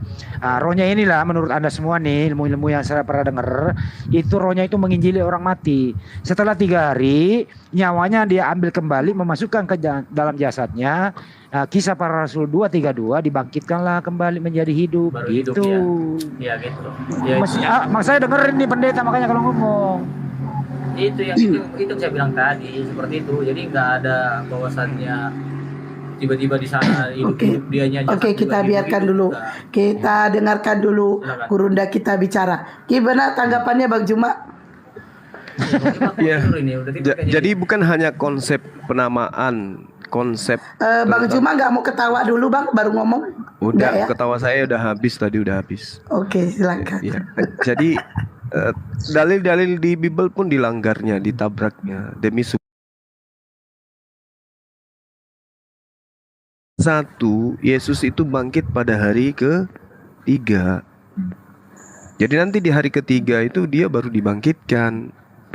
Itu juga yang dinubuatkan di dalam Lukas 24, 44 sampai 46 menurut Yesus. Bahwa dia akan dibangkitkan pada hari ke-3 di antara orang jahat, kan gitu. Demikian juga Lukas 9:22, Matius 17 dan seterusnya. Ya, Iya. di antara orang mati ya. Iya, bangkit di antara orang mati pada hari ke-3. Jangan lagi Anda mengatakan itu bangkit dari kubur lah. Ya memang bangkit dari kubur. Kalau Anda mengatakan dia hidup, semua orang ketika dia mati bahkan mendengarkan orang yang meninggalkan pemakaman, penguburan mereka. Di dalam konsep kami di tradisi Islam itu gitu. Jadi orang yang meninggal dunia ketika ditinggalkan kuburannya, ya mereka kemudian mendengarkan orang-orang yang berjalan balik dari menguburkan dirinya. Mendengarkan artinya bunyi, dia hidup kembali. Mendengarkan bunyi hentakan kaki ya. Iya. Nah sekarang permasalahannya ketika Anda mengatakan Yesus mengalami hal yang sama, itu bukan poinnya. Yang kita jadikan poin sini, kebangkitan Yesus itu kapan? Anda mengatakan hanya pada saat disalib dia mati, pada saat dia di hari ke-3 itu dia sudah hidup sebenarnya. Nah inilah kalau celakanya kalau manusia dianggap Tuhan, Bang. Semuanya ruwet. Sekali lagi ruwet. Itu loh. Bulat. Ini salah lagi kalau manusia dianggap Tuhan ya. Loh, Yesus itu kan manusia yang tidak bisa berbuat apa-apa dari dirinya sendiri. Lalu datang Kristen menjadikan dia Tuhan. Mas, Yesus itu kalau bagi kami dia utusan Allah. Betul. Utusan Bapa. Iya, sama seperti Musa, Daud, semua itu utusan Allah. Kami sebut Yesus itu putra Allah Bapa, kata kalau kami orang Kristen kan menyebutnya. Cuma dia putra Allah Bapa, bukan apa? Dia itu terbuat dari roh sendiri, dari roh Allah menjadi manusia. Itu Mas. Nah, kalau salah saya minta maaf ya. Yang saya tahu kan cuma ya saya menjelaskan, hanya saya tahu aja. Oke, Mbak Sani, saya turunkan katanya ada Kristen yang mau naik katanya. Bentar saya jelasin. Katanya kalian Bang Purude sudah kalah. Bapak Rude aja. Bapak Rude aja ya. Kata gini, karena katanya gini, dengerin saya. Jangan, Bang Purude aja yang ditinggal. Tunggu dulu. Bang Rude aja saya jelaskan dulu. Iya. Tunggu dulu, saya jelaskan dulu yang tadi bahwa Yesus memberitakan Injil tengah. Tunggu dulu. Itu ada ayatnya itu 1 Petrus ayat 4 ayat 6. Ayat 1 Petrus pasal 4 ayat 6. Yesus menginjil orang mati, dunia orang mati, Sheol. Nggak Gitu. apa-apa sih. Biarin aja. Tapi bangkitnya dari kematian pada hari keberapa? Rude, hari keberapa bangkit? Hari ketiga. Hari ketiga. hari pertama, hari kedua hidup. Iya Rude. Bang Rude. Hari pertama dan hari kedua masih hidup. 1 Petrus, dengar. Di 1 Petrus ayat 4-6. Di 1 Petrus pasal 4 ayat 6 itu udah jelas di situ tertulis. Iya. Udah 67 kali loh. Hari pertama, hari kedua, hari ketiga hidup. Sekarang saya mau tanya, bro. Yang mati itu juga hidup lagi? Ya jelas lah melalui roh. Enggak, ini pertanyaannya hari pertama, hari kedua, hari ketiga masih hidup di dalam kuburan. Ya kalau daging ya nggak mungkin, nggak juga lah. Roh itu. Jadi dirubah dia, mulai sadar dia. Kok mulai sadar dia kan sudah jawab bahwa jawabannya di 1 Petrus. Makanya kan dari tadi kan saya belum kalian kasih poin menjawab. Ya udah, silakan. Kan jawabannya itu juga sudah jelas tertulis di apa itu. Seperti Yunus hidup dalam perut ikan. Kan jelas tertulis di situ. Makanya bukan Petrus itu. Maksud itu, saya yang itu Matius 12:40 itu. Dengar dulu, yang saya jawab bahwa karena orang begini, lu salah lagi. Orang minta tanda, dia bilang tanda seperti Yunus. Saya mengerti bro. Yang saya jawab ini yang di 1 Petrus 4 ayat 6 itu yang menyatakan bahwa Yesus memberitakan Injil kepada dunia, kepada orang mati, itu yang saya maksud. Kan tadi kan ada yang bertanya di mana Yesus memberitakan Injil itu. Makanya saya jawab, jawabannya ada di 1 Petrus 4 ayat 6. Baru ada lagi di ayat, lupa gua di ayat mana itu. Tapi ada juga ayat lain itu. Enggak usah lu kalau kata Betawi lu enggak benar lu kata Betawi pakai gua segala gua aja 5. Iya, maksudnya di ayat mengenai memberitakan Injil itu di 1 Petrus 4 ayat 6. Lama-lama gue pindahin juga lo ke Monas. Jadi mohon maaf Pak Rude ya, ada teman Bapak ini Kristen juga katanya dia ayat kalian omongin ini yang bertiga ini salah. Kalian salah. Jadi saya mau naikin dia karena dia yang lebih pintar mungkin dari kalian. Tapi sebelum saya naikin dia, saya kasih Ya udah gitu aja. Oke, Pak Rude sorry ya bro ya. Taruh kita minta maaf dulu sama Pak Rude. Pak Rude sorry ya bro kalau kira-kira ada tidak. Tolong dimaafkan kalau ada yang perlu dimaafkan, kalau tidak ada yang perlu dimaafkan nggak usah dimaafkan. Ya nggak usah dimaafkan, orang nggak salah kok. Ya itu intinya. Ya udah Bang Hadi ngapain ngomong? Kita biarkan iklan dulu. Silakan Bang Riko. Assalamualaikum warahmatullahi wabarakatuh. Waalaikumsalam warahmatullahi wabarakatuh. Salam kenal 2.700 penonton semuanya. Silakan follow saya untuk pemesanan oleh-oleh khas Belitung. Empek-empek sutra ikan tenggiri, peletek ikan tenggiri, peletek cumi, pastel mini abon ikan tenggiri, kerupuk ikan tenggiri, kopi kongji khas Pulau Belitung, terasi, dan cakian tenggiri serta otak-otak untuk daerah Jakarta. Dan daerah luar boleh yang kering-kering, yang basah-basah untuk luar kota Jakarta ya.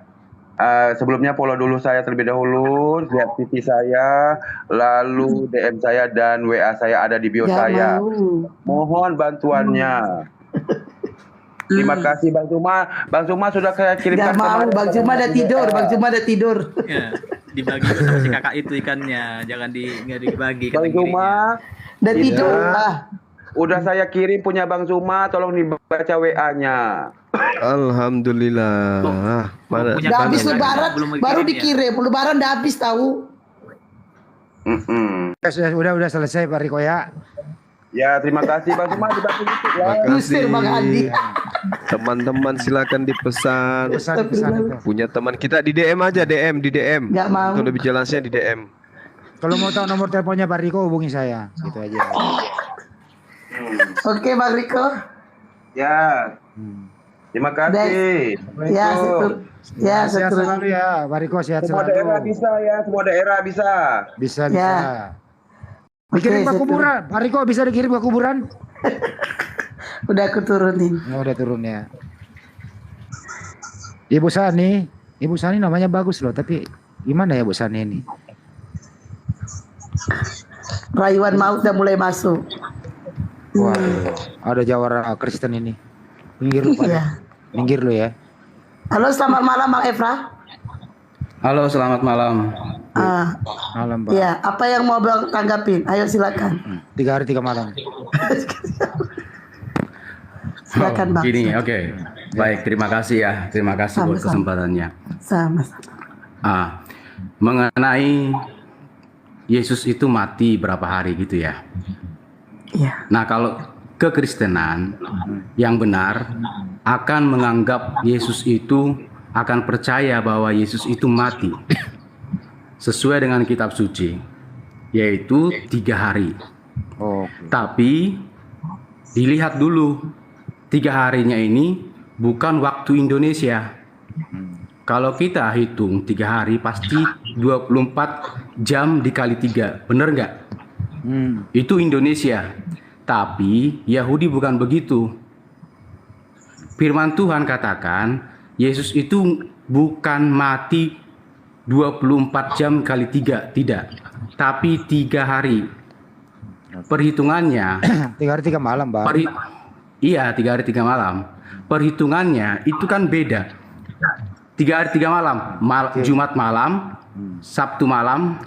Maksud saya bukan gini.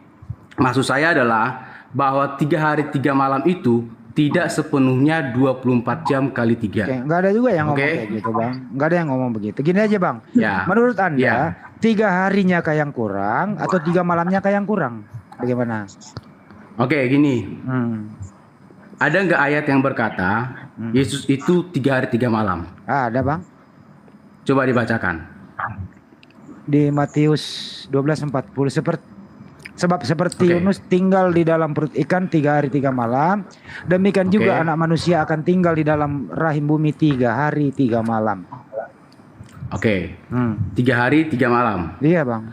Nah, itu maksud saya begini, bahwa hitungan 3 hari 3 malam itu tidak seperti yang saya katakan tadi 24 jam dikali 3. Kalau bagi orang Yahudi, kalau kita kan pergantian jamnya itu kan di subuh ya, jam 1 malam ya. Itu bukan subuh, itu pertengahan malam. Subuh jam 5. Iya. Perpindahan jam 1 malam. Iya, perpindahan waktu kita itu jam 1 malam, jam 12. 12, pertengahan jam 12 malam. Aduh. Dengarin saya dulu. Lewat 1 menit. Iya, 12 jam 1 pagi, jam 2 itu kan sudah perpindahan. Tapi kalau orang Yahudi tidak. Perpindahan malam mereka, perpindahan hari mereka adalah sore. Jam 6 sore. Ya. Ya menurut Anda. Oke, jadi menurut Anda. Sekarang dihitung. Jumat dia mati, udah. Jumat dia mati, itu 1 hari, hitung 1 hari. Sabtu dia mati, dihitung 1 hari. Minggu dia mati, dihitung 1 hari. Berapa hari? 3 hari. Ya sudah 3 hari. Oke, artinya menurut Anda siangnya dengerin dulu gantian lah. Menurut Anda malamnya kayak yang 3 malam sempurna atau siangnya kayak yang kurang atau sebaliknya, yang mana yang kurang di sini? Silakan. Saya tidak menyangkut ke sana. Mengenai yang penting gini dengarin saya. Saya nggak menyangkut kepada 3 hari 3 malamnya, tidak. Saya sudah katakan tidak 24 jam kali 3, bukan, tapi 3 hari. Artinya ada yang kurang 3 hari 3 malam di sini, ada yang malam yang kurang atau harinya atau siangnya yang kurang. Maksud Bang Handi, berarti di situ 3 hari 2 malam. Bisa jadi begitu atau 2 hari 3. Itu kan pemahaman kita, pemahaman jamnya Indonesia kan. Itu kan terjemahan bahasa Indonesia. Ya menurut Yahudi seperti apa? Yang mana yang kurang ini? Malamnya kah? Seperti yang saya katakan tadi, hitungannya seperti itu. Jadi Yesus di dalam perut bumi itu tidak sempurna 3 hari 3 malam. Anda salah. Dengarin saya. Yang benarnya mana? Dengarin. Mayat Yesus tetap ada dalam kubur. Dia mati. Berapa hari? Selama yang saya katakan tadi, Jumat, Sabtu, dan Minggu. Itu hitungan Indonesia. Oh, berarti siangnya full, malamnya yang kurang. Atau sebaliknya? Kalau hitungan Indonesia iya. Iya. Hitungan Yahudi? Kalau hitungan Yahudi, seperti yang saya katakan tadi. Kan saya katakan gini, bahwa waktu Indonesia dengan bahasa waktu Yahudi itu nggak bisa disamain. Kalau kita kan mengiranya kan satu malam, satu hari. Satu hari. Jadi persoalannya begini aja, Bro. Singkat aja. Jawaban yang singkat aja, yang singkat, padat, yang mudah dimengerti aja. Udah kayak gitu jawaban. Saya sudah katakan tadi, Bu. Dengarin. Saya sudah katakan. Nggak usah pakai, karena kita orang Indonesia nggak usah pakai ke luar negeri ya, nggak usah pakai Yahudi ya. Kenapa saya pakai? Karena penulis. Jawaban jawaban yang kita. Dengan saya, udah gitu. Oke. Biar kenapa saya nggak pakai perdebatan maksudnya kan. Bu Sani, kenapa saya pakai Yahudi? Karena kitab Injil itu ditulis oleh penulis Yahudi dalam waktu Yahudi, dan tradisi Yahudi itu sepenuhnya dipakai di sana. Tidak ada tradisi Indonesia di sana. Dan penghitungan waktunya juga di sana. Gini kalau menurut aku kita ini kan orang Indonesia. Jadi yakin dan percaya aja sama iman kita kepada Tuhan. Jadi enggak usah. Anda salah. Gini maksud aku kan Mas Handi kan bertanya berapa hari Yesus katanya mati. Kita jawab aja, tinggal kita jawab 3 hari. Enggak usah bawa arahnya aja kayak gitu, Mas. Maksudnya itu enggak usah pakai perdebatan masa ini, nanti perdebatannya tambah panjang. Karena waktu Yahudi dan waktu Indonesia itu beda, Bu. Dan penulisan kitab itu ditulis dalam tradisi Yahudi. Kalau ditulis dalam waktu tradisi Indonesia, mungkin kita bisa memahaminya dengan seperti itu, 3 hari 3 malam, berarti ada 3 siang, ada 3 malam. Ya, Mas. Itu waktu kan Indonesia. Tapi kalau kita yang bertanya di sini kan nggak ada orang Yahudi, Mas, sama orang Indonesia. Makanya kenapa saya jawab seperti ini, karena kitab itu ditulis pada zaman Yahudi dan pola pikir Yahudi dan tradisi Yahudi.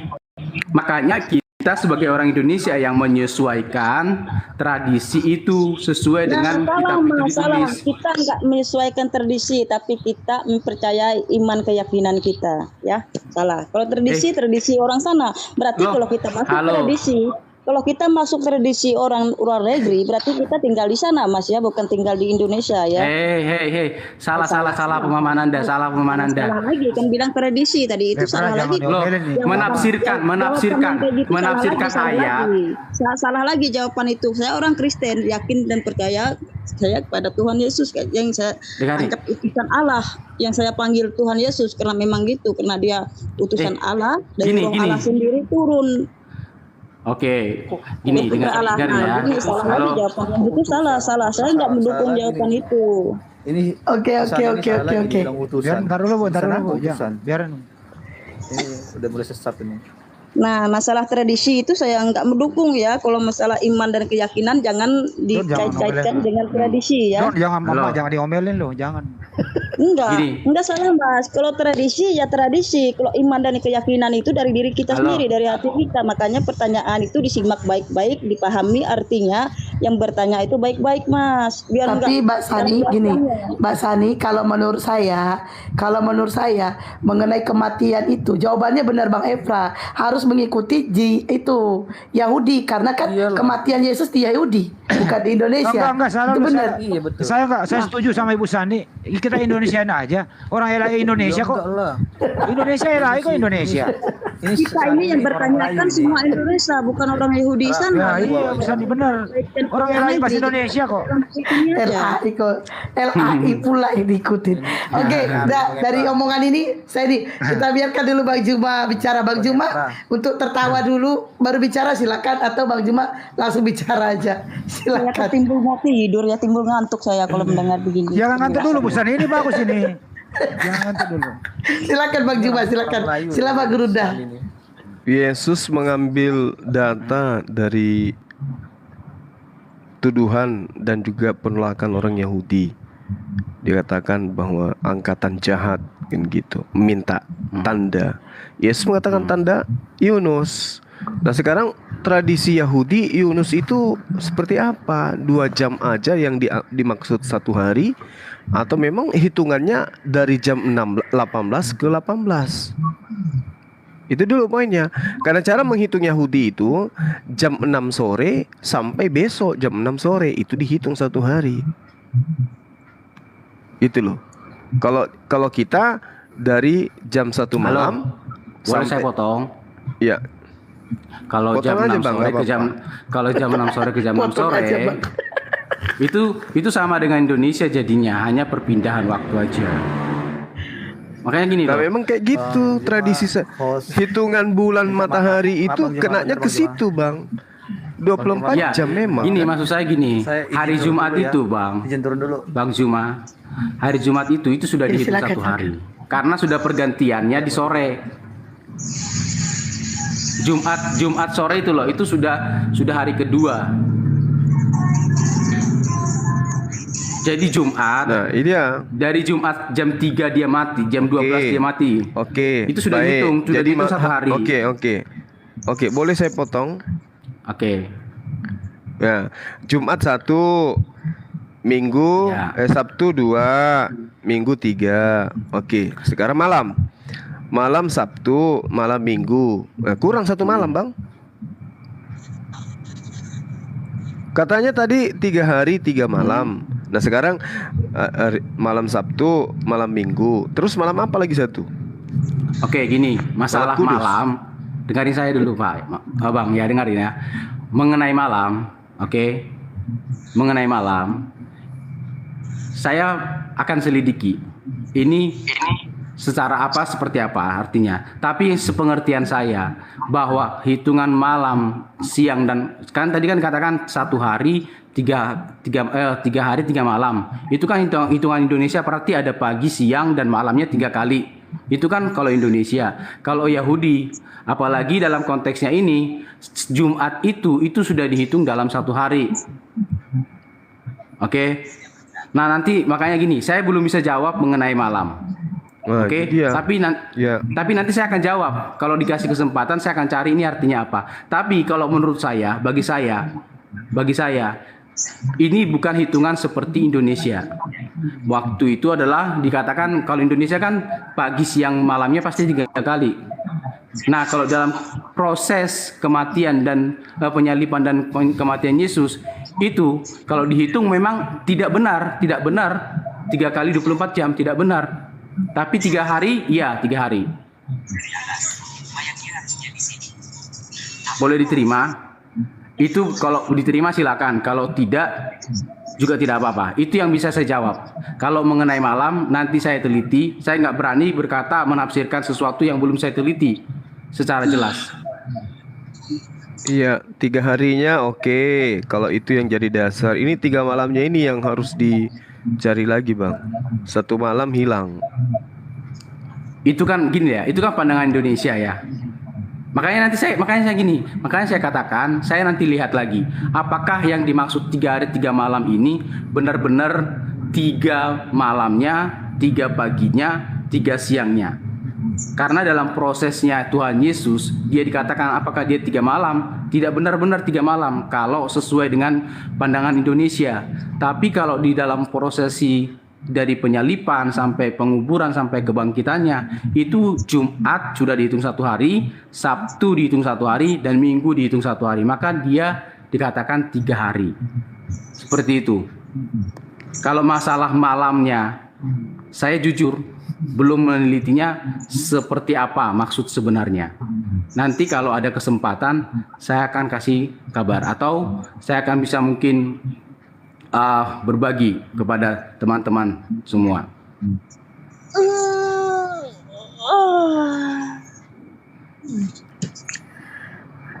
Oke. Jadi menurut Anda, Bang, yang diputuskan aja bahwa ya siangnya yang kurang 3 hari atau malamnya yang kurang 3 hari menurut Anda? Halo, Bang Hendi, kan saya sudah katakan tadi saya belum, kalau kita pakai pandangan Indonesia, kita akan memikirkan berapa malamnya, berapa pagi dan siangnya. Tapi konteks yang ada dalam kitab itu jelas, Jumat itu dihitung 1 hari, Sabtu dihitung 1 hari, Minggu dihitung 1 hari. Silakan Anda hitung sendiri berapa malamnya. Oh, berarti malamnya yang kurang, nggak sampai 3 malam. Makanya nanti kan pasti kalau saya katakan malamnya kurang, nanti Anda akan mengejar saya. Oh, berarti kitab suci Anda salah. Pasti Anda akan mengatakan itu. Makanya saya nggak berani mengatakan. Loh, dengerin dulu. Iya. Makanya saya nggak berani mengatakan itu karena saya mau lihat dulu itu konteksnya apa dan itu arti sebenarnya apa. Apakah itu hanya suatu kiasan atau peribahasa atau yang lain, saya tidak tahu. Makanya itu dilihat dulu, nanti dilihat dari konteksnya. Kalau begini konteks Pak ketika Ebra, Yesus mengatakan itu, oke. Begini Pak Ebra, kalau ini artinya Anda ini maju kena mundur kena. Sebenarnya dalam hati Anda yang jujur, setelah menghitung tradisi Yudaisme Yahudi, perpindahan waktu jam 18 sore, dalam hati nurani Anda itu malamnya yang kurang. Tapi Anda nggak mau berbicara dengan jujur. Kenapa? Karena nanti Anda ditabrak oleh data yang ada 3 hari 3 malam. Gitu. Makanya saya katakan dari tadi kan saya katakan 3 hari 3 malam ini itu kan kalau kita pandang dalam bentuk Indonesia, Bang, itu pasti kita akan minta paginya 3, siangnya 3, malamnya 3, gitu kan. Nah, tapi fakta yang ada di Alkitab itu adalah Jumat 1 hari, Sabtu 2 hari, Minggu 1 hari, berarti 3 hari. Nah, masalah 3 hari 3 malam ini nanti itu apakah itu suatu hal yang benar-benar seperti pandangan Indonesia atau jangan-jangan itu beda lagi. Makanya saya tadi minta waktu, saya akan lihat dulu. Oke. Loh, saya nggak katakan. Kasih pertanyaan yang lain, jawabannya nggak ketemu. Kasih pertanyaan yang lain. Nggak, Ibu Sani dulu. Ibu Sani bagaimana ini Indonesia ini? Indonesia merdeka ya Bu ya? Ibu ngantuk aku. Jangan ngantuk Bu. 3 hari 3 malam loh ini kita begadang ini.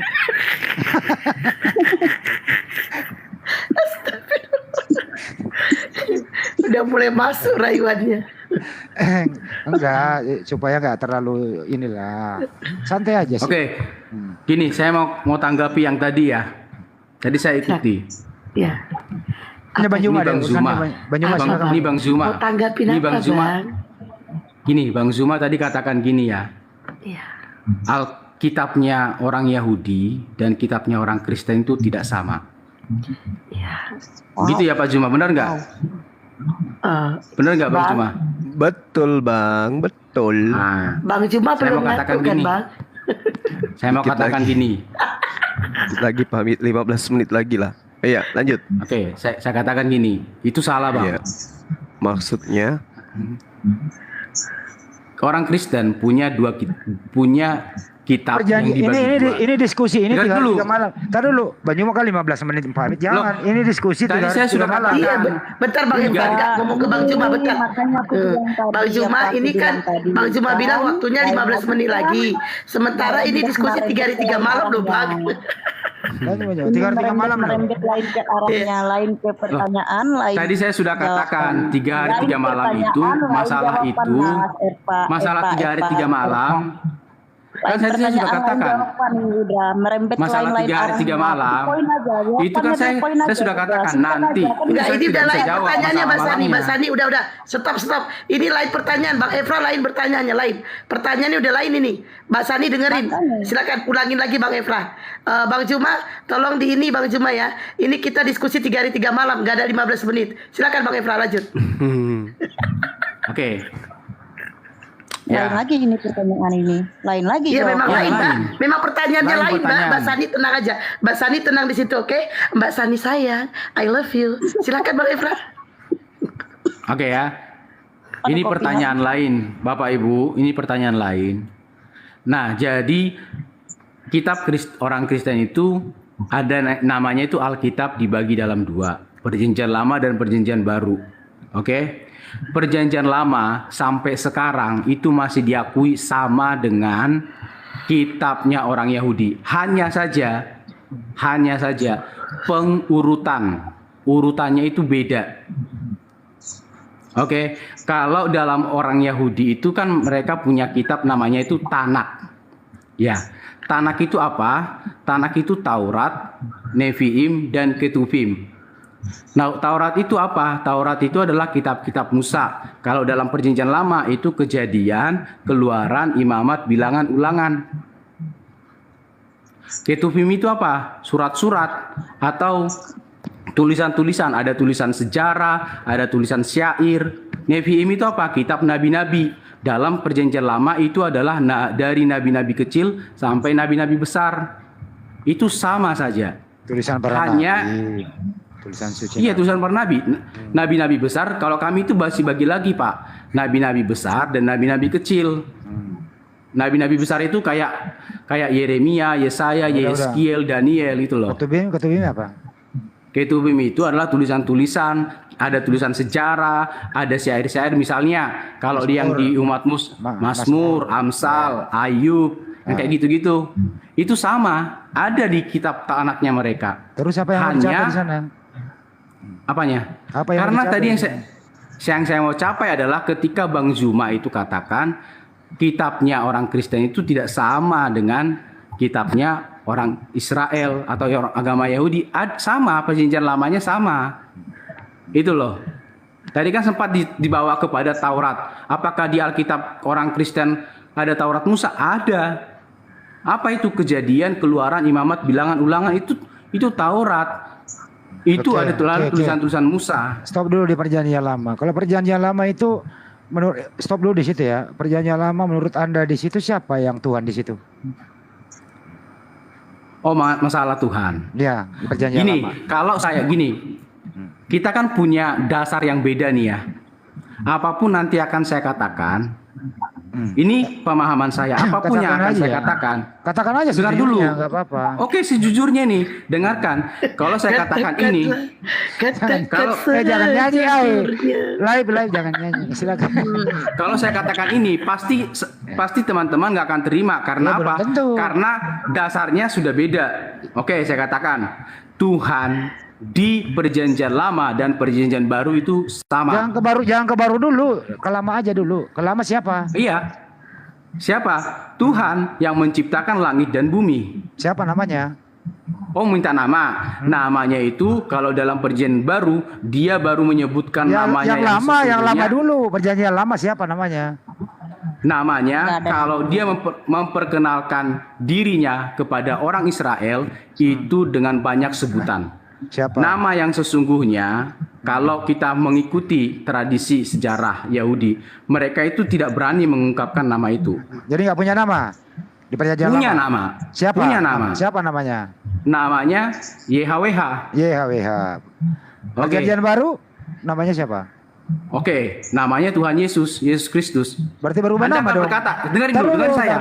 Gantian. Pasti Anda akan katakan, oh Tuhan Perjanjian Lama dan Perjanjian Baru beda. Benar nggak? Anda yang membedakan barusan ngomong. Loh, Anda kan pasti ke sana. Makanya saya jawab ini. Ya, silakan. Makanya saya jawab ini. Apa itu YHWH? YHWH itu bisa dibaca dengan Yehuva. Apa itu Yehuva? Yehuva itu adalah artinya Tuhan yang menyelamatkan. Siapa itu? Siapa itu yang itu kan nubuat baru digenapi di Perjanjian Baru dengan sosok Yesus Kristus. Oke, berarti Tuhannya Nabi Musa Yesus. Dengarin saya dulu. Jangan bawa ke sana dulu. Dengarin saya dulu. Perjanjian Baru, kalau Anda akan katakan Yesus itu jauh sekali namanya dengan saya nggak ke sana, nggak apa-apa. Saya mau menerangkan. Saya nggak membantah, saya ikuti. Saya menerangkan ini. Dengerin dulu, gantian. Jangan menerangkan kalau nggak ditanya. Artinya adalah, artinya YHWH itu adalah Yesus itu sendiri. Artinya, apakah Anda setuju kalau Tuhannya Nabi Musa adalah Yesus? Setuju dong. Oke, baik. Apakah Anda setuju Tuhannya Bunda Maria adalah Yesus? Gimana? Apakah Anda setuju Tuhannya Bunda Maria adalah Yesus?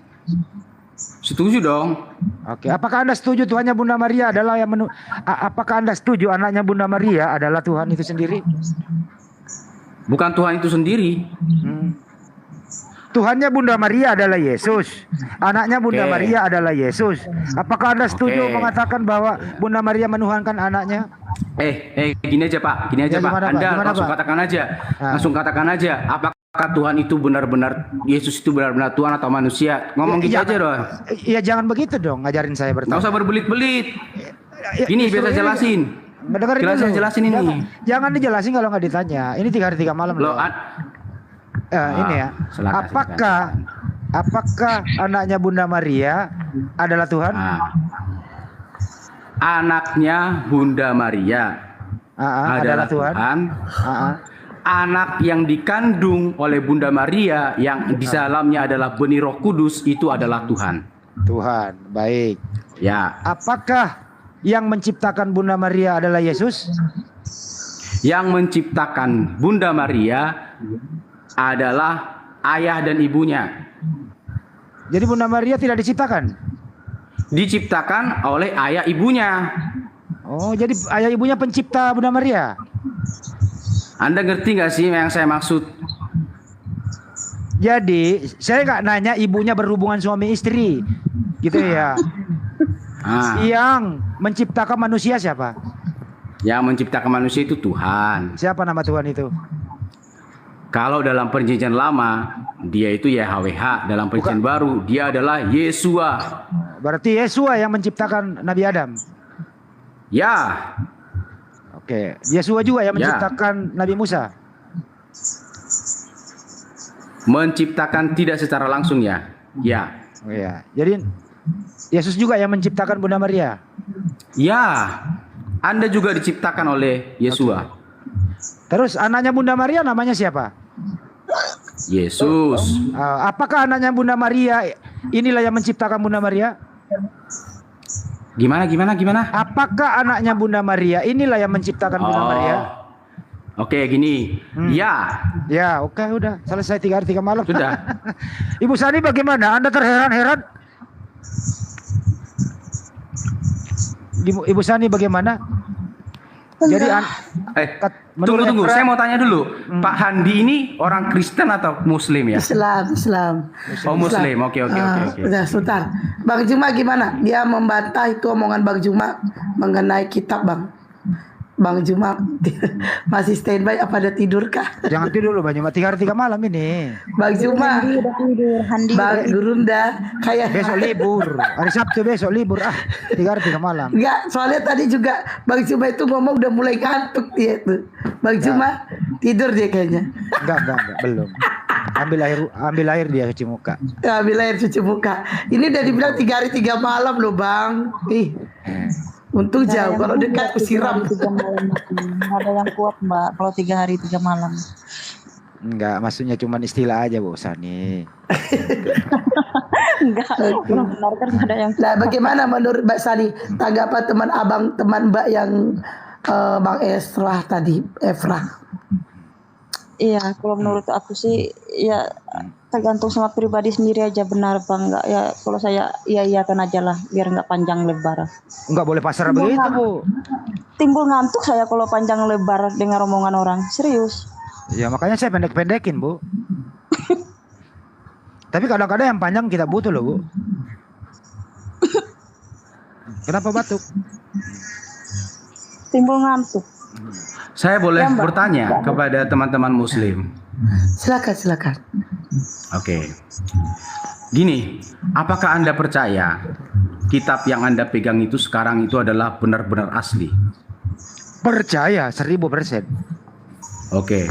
Apakah Anda pernah mendengar cerita bahwa dulu itu Utsman pernah membakar kitab Quran karena banyak versinya?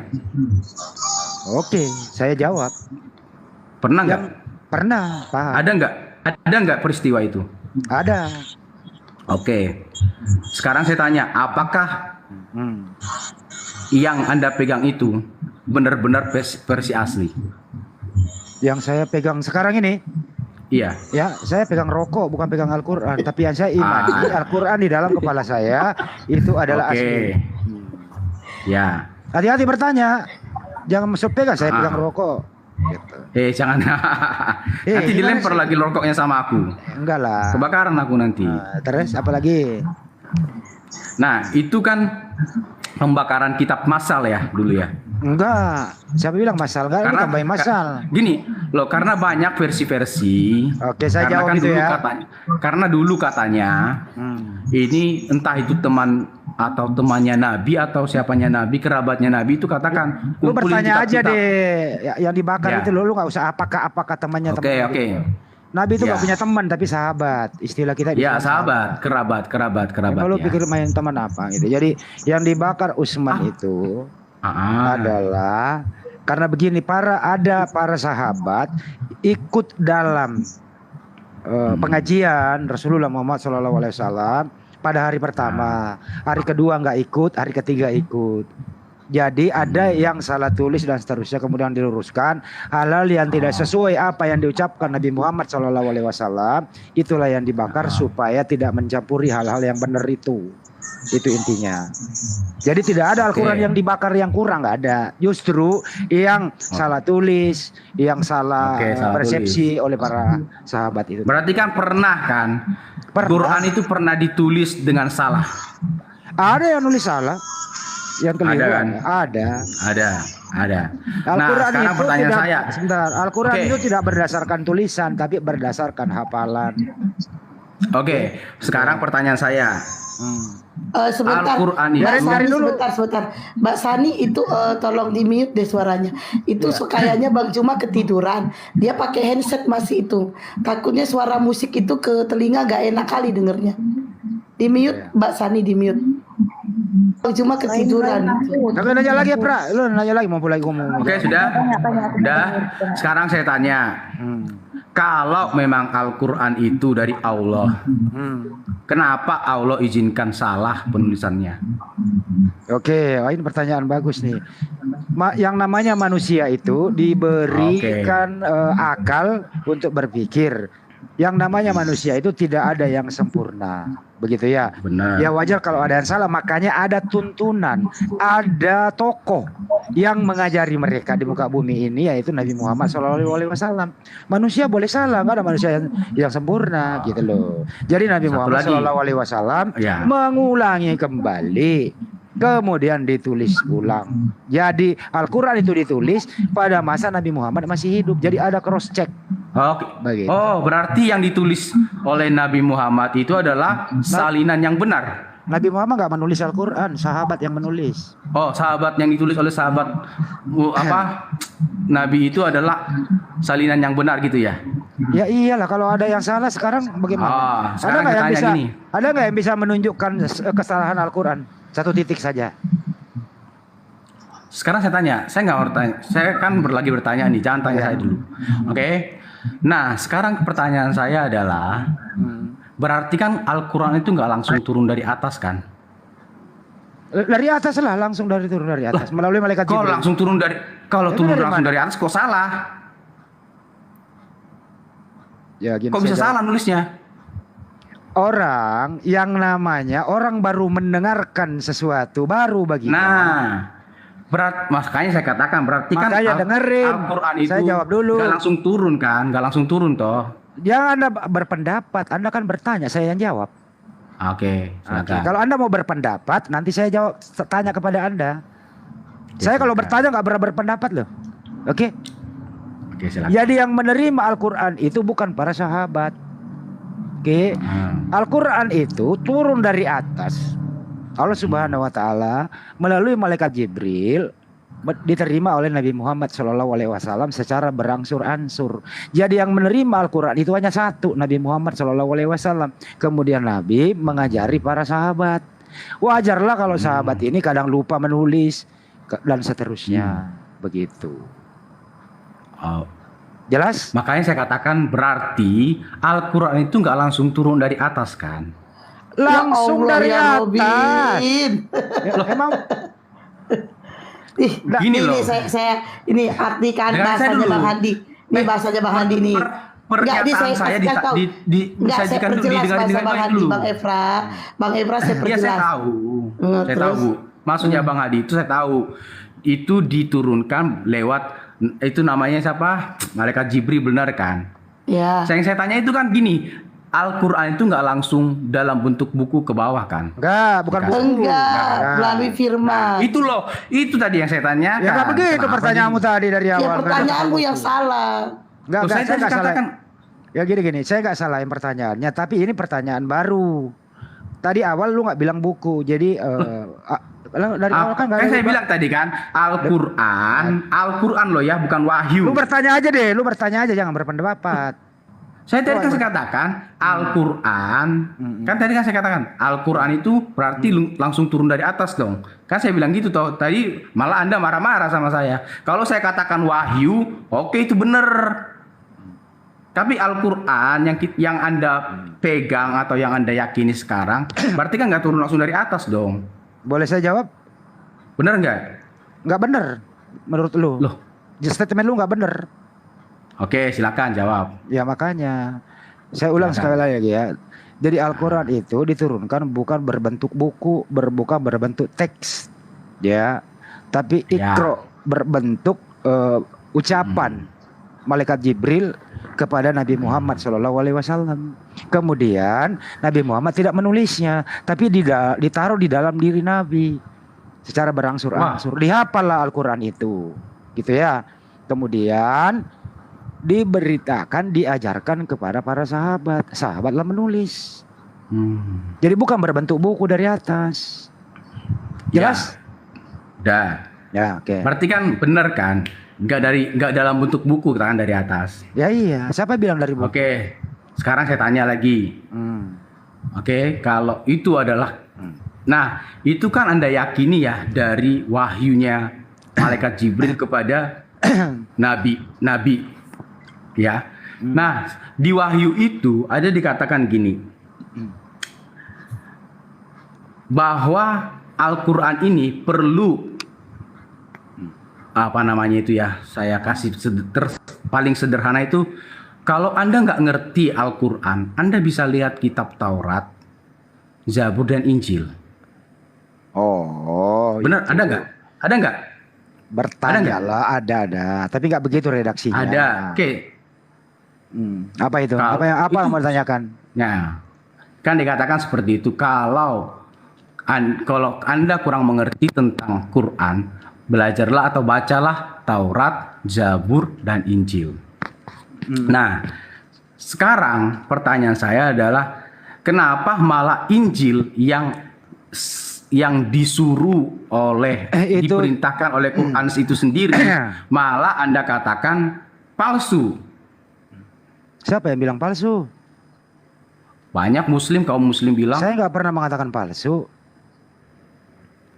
Banyak orang muslim katakan Injil itu palsu. Jadi sebagaimana yang Anda jelaskan tadi itu di surah, kalau nggak salah ya di surah Yunus 94. Maka jika kamu dalam kurung Muhammad berada dalam keraguan-raguan tentang apa yang kami turunkan kepadamu, maka tanyalah kepada orang-orang yang membaca kitab sebelum kamu.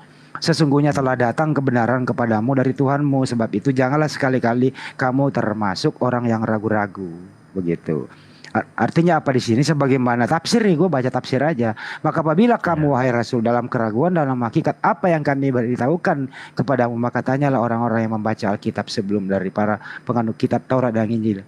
Jadi pertanyaan tentang ketetapan dan kesaksian bla bla dan seterusnya begitu. Jadi tidak kami pernah muslim satupun muslim, kalau ada mungkin ada, tapi jangan samaratakan bahwa kami tidak pernah mengatakan itu palsu. Oke, terima kasih tapi Pak. Rusak. Yang Anda pegang sekarang itu rusak. Rusak? Ya. Dari sisi mana Pak? Oke, kalau begitu saya ambil cek saja kepada Lukas 1 nomor 1. Anda paham Lukas 1? Tapi sebelum, Ntar dulu, ntar dulu. Oke. Lukas 1 ya? Lukas 1 sampai 10 aja lah. Buka aja dulu di situ.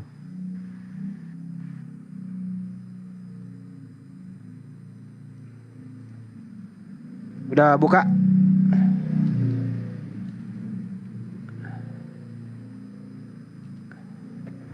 Udah buka, Bro? Sudah, Lukas sudah. 1. Oke. Iya, sudah. Apa itu?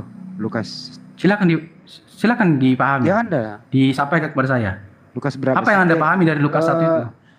Theophilus yang mulia. Dan Benar. seterusnya. Di situ kesimpulannya mengumpulkan berita-berita, menanyakan saksi, kemudian dibukukan untuk bermanfaat bagimu begitu. Itu Lukas dari mana ya, informasi itu? Oh, gini. Itu firman Tuhan atau bukan ya? Firman Tuhan atau bukan itu? Ya jelas firman Tuhan dong. Oke, silakan. Kan sama dengan Nabi mengajarkan kepada kerabat-kerabatnya baru ditulis. Iya, silakan. Sama juga mereka juga begitu. Iya. Si Lukas ini sumbernya adalah Rasul Paulus. Rasul Paulus menceritakan apa yang dia pahami tentang Yesus, pengalamannya dia bersama Tuhan Yesus.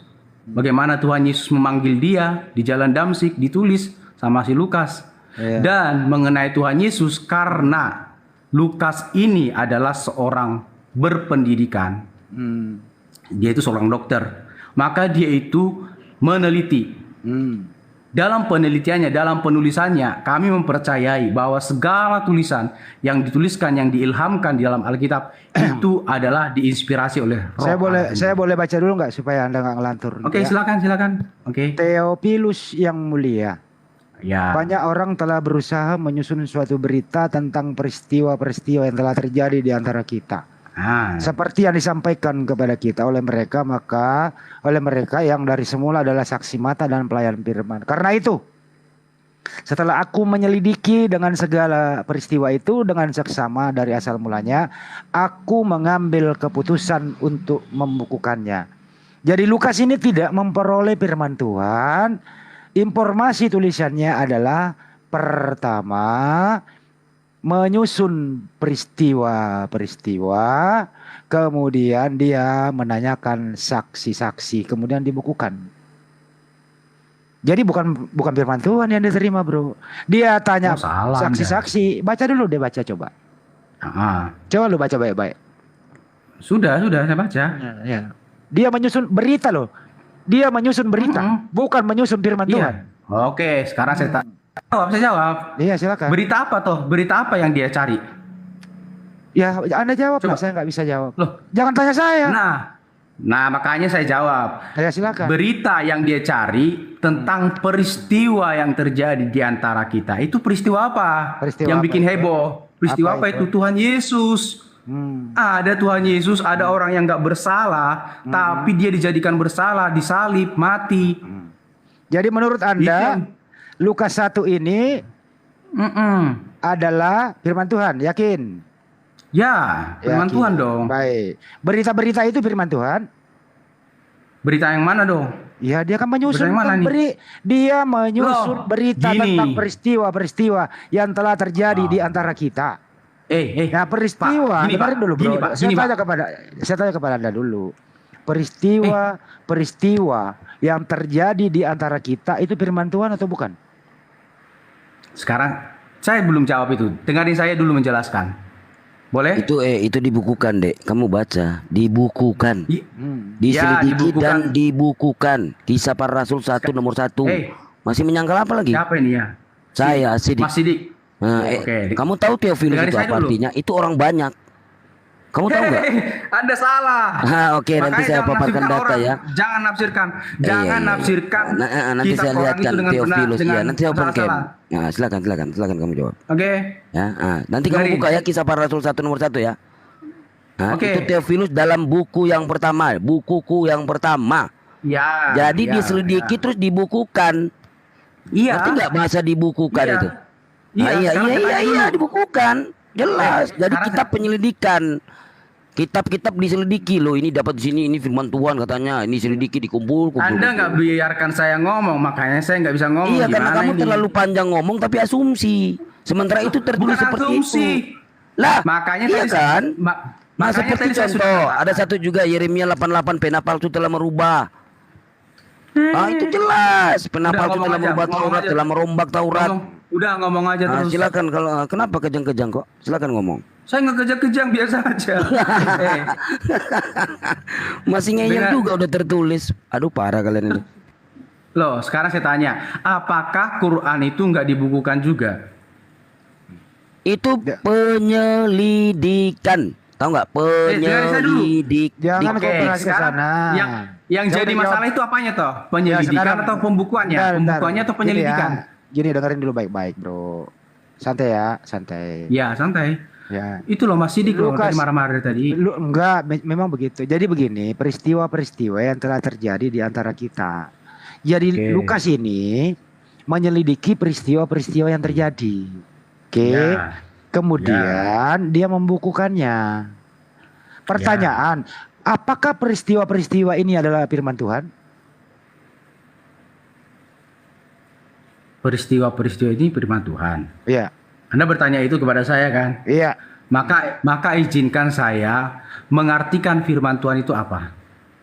Firman dari Supaya Tuhan. kita bisa loh, makanya kita ini biar sama antara firman Tuhan dalam konsep Kristen dan Islam. Bentar dulu, itu bentar, ada bentar. bedanya pewahyuannya. Pewahyuannya itu beda, Pak. Bentar dulu Bang Efra, bentar. Ya, Bang silakan. Handi, pertanyaan Bang Handi tadi sama Pak Paruduse ya, Paruduse, Pak Bota, itu dia nggak terima, dia tanya sama Jack sendiri. Udah. Kok ada suara dua sih nih? Kok ada dua suara ya? Enggak, aku kasih tahu itu. Oh ya. Membilangkan itu aja. Oke, lanjut. Oke. Silakan Udah, bro. boleh saya jawab? Ya, peristiwa-peristiwa ini Gini, firman Tuhan atau bukan? Bang Handi, Ya. izinkan saya menjelaskan firman Tuhan yang dipahami oleh Kristen. Apa itu? Oke. Pewahyuan antara orang Muslim dan orang Kristen itu beda prosesnya. Langsung jawab Makanya aja. kalau saya jelaskan pewahyuan kekristenan seperti ini, nanti Anda nggak akan terima karena pewahyuan kita ini beda. Terus? Kalau Anda tadi pewahyuannya adalah ada malaikat Jibril dan dia menuliskan. Ya udah langsung itu jawab aja, peristiwa-peristiwa itu firman Tuhan atau bukan? Udah langsung jawab situ. Loh, peristiwa-peristiwa itu bukan firman Tuhan, tapi yang Berarti- dicatat itu. Dengan saya makanya, nah Bukan. ini kan langsung diserang saya kan. Ya, tadi Makanya Anda pahami udah dulu. mengatakan loh, peristiwa itu bukan firman Tuhan. Pahami dulu, saya belum selesai. Makanya pahami dulu proses pengilhaman kekristenan dan Muslim itu beda, makanya jangan diserang dulu. Oke, kalau kami si Lukas ini dia itu menyelidiki peristiwa-peristiwa tentang Yesus Kristus, oke, yang dia sudah dengarkan dari Paulus gurunya ini. Nah, karena kenapa dia perlu menyelidiki? Karena dia itu orang yang pintar, seorang dokter. Makanya kalau Bapak Ibu baca Injil dari keempat Injil, Injil Lukas adalah Injil yang paling detail. Karena itu bisa besarin Os. Tolong besarin ya. Oke. Terakhir dari saya ya, sebentar. Kalau Anda mengatakan, ya gantian bro, jangan panjang-panjang. Seperti saya jawab Anda nggak pernah panjang loh. Silakan. Kalau Anda mengatakan Lukas itu paling detail, mari kita cek Lukas 2 nomor 11. Detail apa enggak ya? Pada hari ini, Lukas 2 nomor 11. Ke Lukas aja dulu, jangan kemana-mana. Jangan mempersulit diri, belum saya hajar yang lain loh. Markus nanti susah loh. Lukas aja dulu. Kalau Markus apa lagi? Oke. Lukas 2 nomor 11. Pada hari ini telah lahir bagimu juru selamat Kristus Tuhan di kota Daud. Anda setuju nggak pernyataan Lukas ini? Habis ini ke Pak Sidik.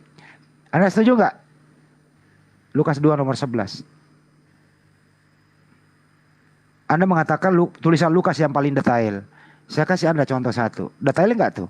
Kalau detail berarti Anda setuju dengan statement Lukas. Di sana Bunda Maria melahirkan Tuhan. Anda yakin Bunda Maria melahirkan Tuhan?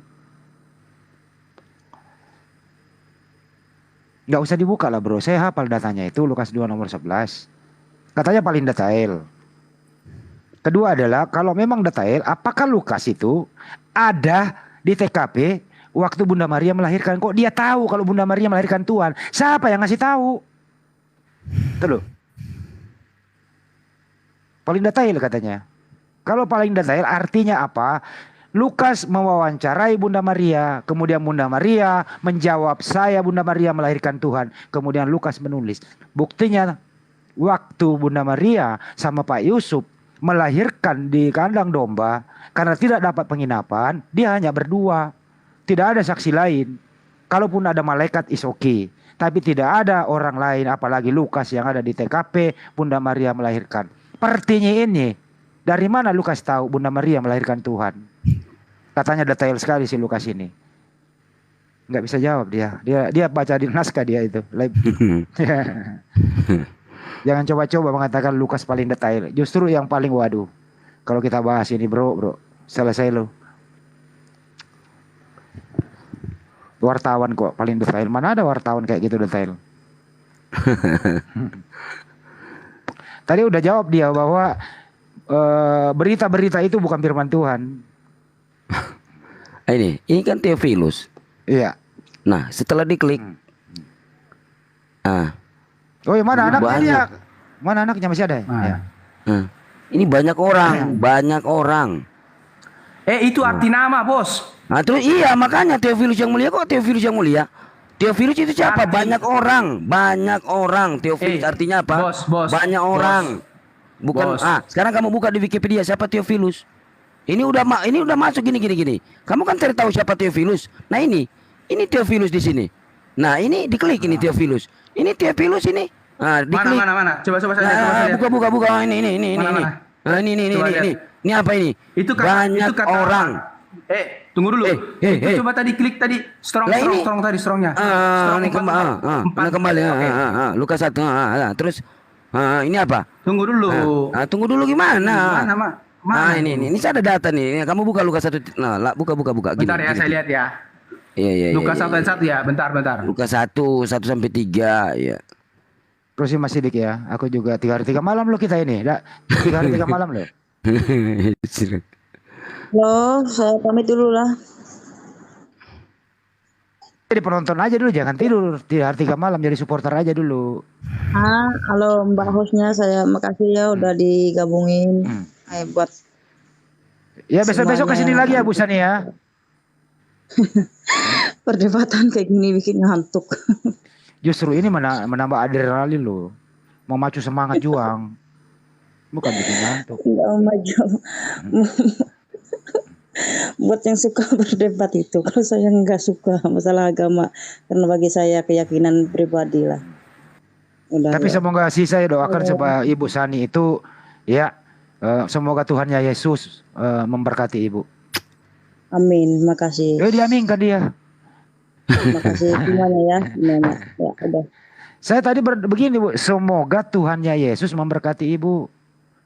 Aminkan, ku aminkan semua kata-kata yang baik. Kecuali kata-kata yang baik. Mantap. Ini baru namanya Bu Sani nih, lagunya BCL Sani, tapi jangan nyanyi ya. Ayo, malam, mau tidur. Ntar kalau berdebat itu, ntar bisa tekanannya naik, kena apa penyakit, mendingan dibawa santai. Justru saya kebalik Bu Sani, kalau sehari saya nggak debat saya sakit perut.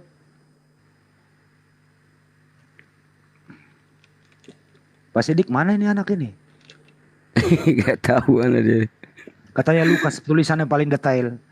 Buset. Theophilus itu kan bukan apa ya? Banyak. Iya banyak di situ. Dia cari siapa Theophilus? Susah loh. Udahlah, akui aja lah. Jujur itu memang menyakitkan, tapi membahagiakan. Bahasa apa itu? Tapi bahagia. Astagfirullah. Aduh. Theophilus. Ini Theophilus itu sebenarnya itu kan tempat Lukas melaporkan kan gitu apa gimana ya? Bukan, Theophilus yang mulia. Bukan begitu. Gini. Gimana? Anda tadi kan katakan bahwa Theophilus itu adalah banyak orang gitu ya? Iya.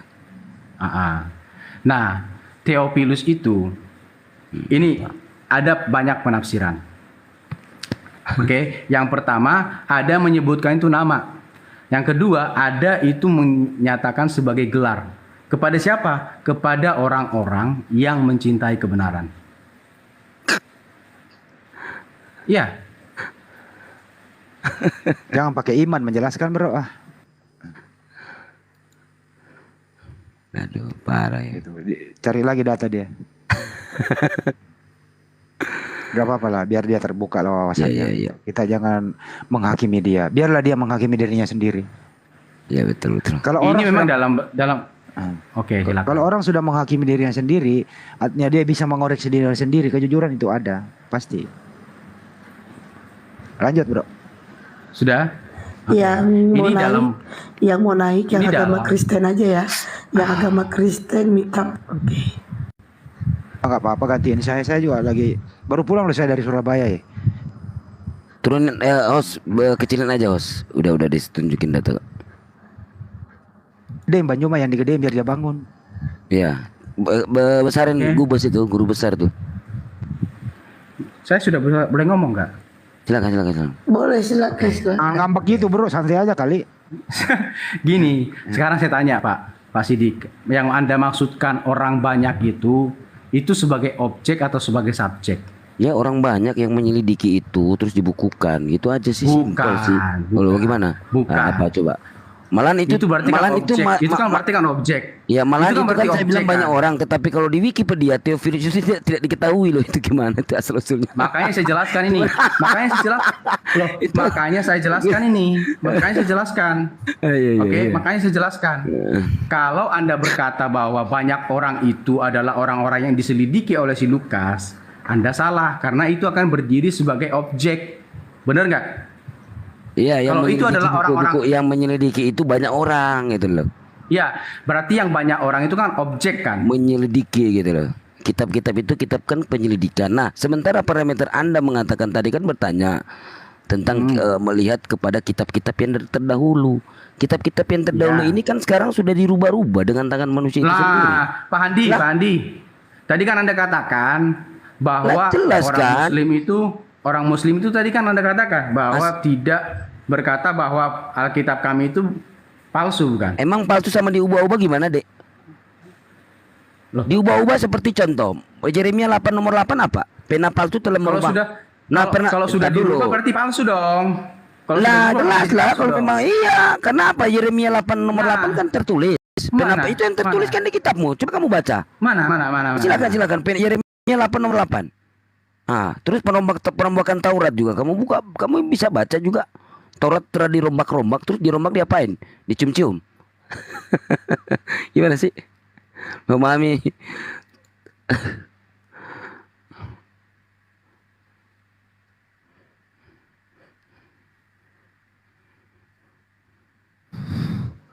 Assalamualaikum warahmatullahi wabarakatuh. Nggak ada lagi hotelnya, habis. Oh iya, mau tonin di kasih 3 hari 3 malam ini jadwalnya.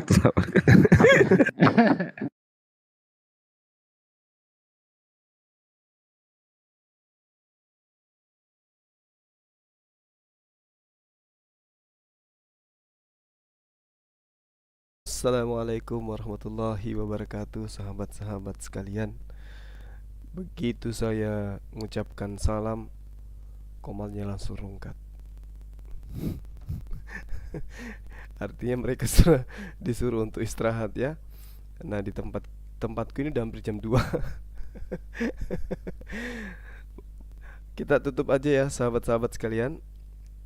Soalnya materinya juga teman-teman Kristennya juga nggak ada perlawanan berat dari teman Kristen ya. Jadi kita sudahi aja. Materinya pun juga sudah tuntas tadi kurasa ya, terkait dengan nama Tuhan, nama Allah Subhanahu wa taala yang diperkenalkan oleh Abraham, Ishak dan Yakub dan juga Nabi Musa. Itu sudah jelas bagi kita umat Islam ya. Makanya saya katakan bahwasanya jangan kemudian menilai Al-Qur'anul Karim dengan kitab Spanyol ya kan, kitab yang tidak jelas datangnya dari mana gitu, tiba-tiba digunakan untuk menilai Al-Qur'anul Karim. Dan kemudian teman kita yang dari Kristen mengatakan, kenapa tidak sama? Ya jelas tidak sama. Kan yang kamu gunakan menilai Al-Quran bukan kitab suci kan gitu ya, bukan firman Allah. Lagian juga Al-Quran menerangkan bahwasanya para nabi itu diberitakan berita yang berbeda, syariat yang berbeda. Musa fokus kepada Bani Israel, begitu juga Yesus fokus kepada Bani Israel. Sementara kitab mereka adalah kitab yang kemudian mengusung konsep Romawi Yunani untuk menuhankan manusia. Kitab ini dipakai untuk menilai Al-Quran. Ya jelas nggak nyambung lah. Tapi kemudian Al-Quran dengan gagahnya mengatakan bahwasanya dalam surah Al-Anbiya ya, sahabat-sahabat diterangkan, bismillahirrahmanirrahim, wa ma qadarullah haqqa qadri iz qalu ma anzalallahu ala basharin min syai' qul man anzalal kitabal ladzina jaa'a bi Musa nuran wa hudan lin-nasi taj'alunaha qaratisa tubdunaha wa tukhfuna katsira wa ullimtum ma lam ta'lamu antum wala aba'ukum qulillah thumma zarhum fi khawdihim yal'abun. Maka tidak mengagungkan Allah sebagaimana mereka tidak mengagungkan Allah sebagaimana mestinya mereka berkata. Allah tidak menurunkan satupun kepada manusia.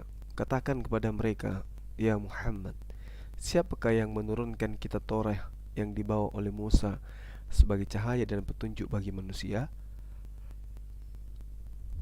Kamu jadikan kitab itu lembaran-lembaran kertas yang bercerai-berai. Kamu memperlihatkan sebagian dan banyak yang kamu sembunyikan. Padahal telah diajarkan kepadamu apa yang tidak diketahui baik olehmu maupun oleh nenek moyangmu. Katakanlah Allah yang menurunkannya, kemudian setelah itu biarkanlah mereka bermain-main dalam kesesatannya.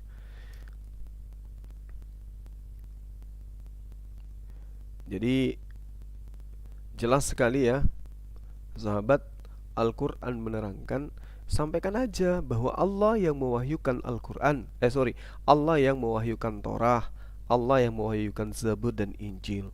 Ya setelah mereka tahu, setelah kamu sampaikan, ya biarkan aja mereka bermain-main dalam kesesatannya. Jadilah ikraha fiddin, tak ada paksaan. Kita tidak perlu kemudian memaksa mereka untuk menjadi Islam, karena hidayah itu urusan Allah. Itulah kemudian ya tugas kita sudah selesai menyampaikan bahwasanya seperti ini loh gambaran Al-Quran terkait kitab-kitab terdahulu, terkait apa yang diwahyukan oleh Allah. Jadi penilaian mereka terhadap Al-Quran dengan menjadikan rujukan kitabnya mereka itu sebagai acuan, itu keliru.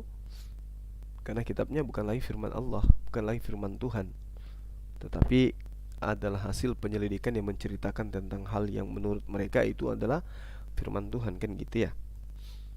Jadi perlawanan dari teman Kristen tidak lagi berarti seperti biasanya ya kan. Ya, perlawanan mereka sudah tidak ini lagi. Yang maju pun orang-orang baru semuanya kurasa. Orang baru yang maju, nggak ada lagi orang-orang yang dulu-dulu yang ngotot gitu ya. Mudah-mudahan mereka yang ini jadi mu'alaf gitu semua. Yang tadi yang ngotot untuk kemudian hujat-hujatan pada masa Facebook, pada masa Zoom, WA, itu sekarang udah berkurang. Ini pemain baru semua, tapi pemain barunya juga tidak berbobot kurasa. Oke sahabat-sahabat sekalian, terima kasih banyak atas kebersamaan antum semua. Mohon maaf ketika ada masalah yang kurang berkenan di hati antum semua. Itulah kelemahan manusia ya. Jadi kita saling memahami satu sama lain.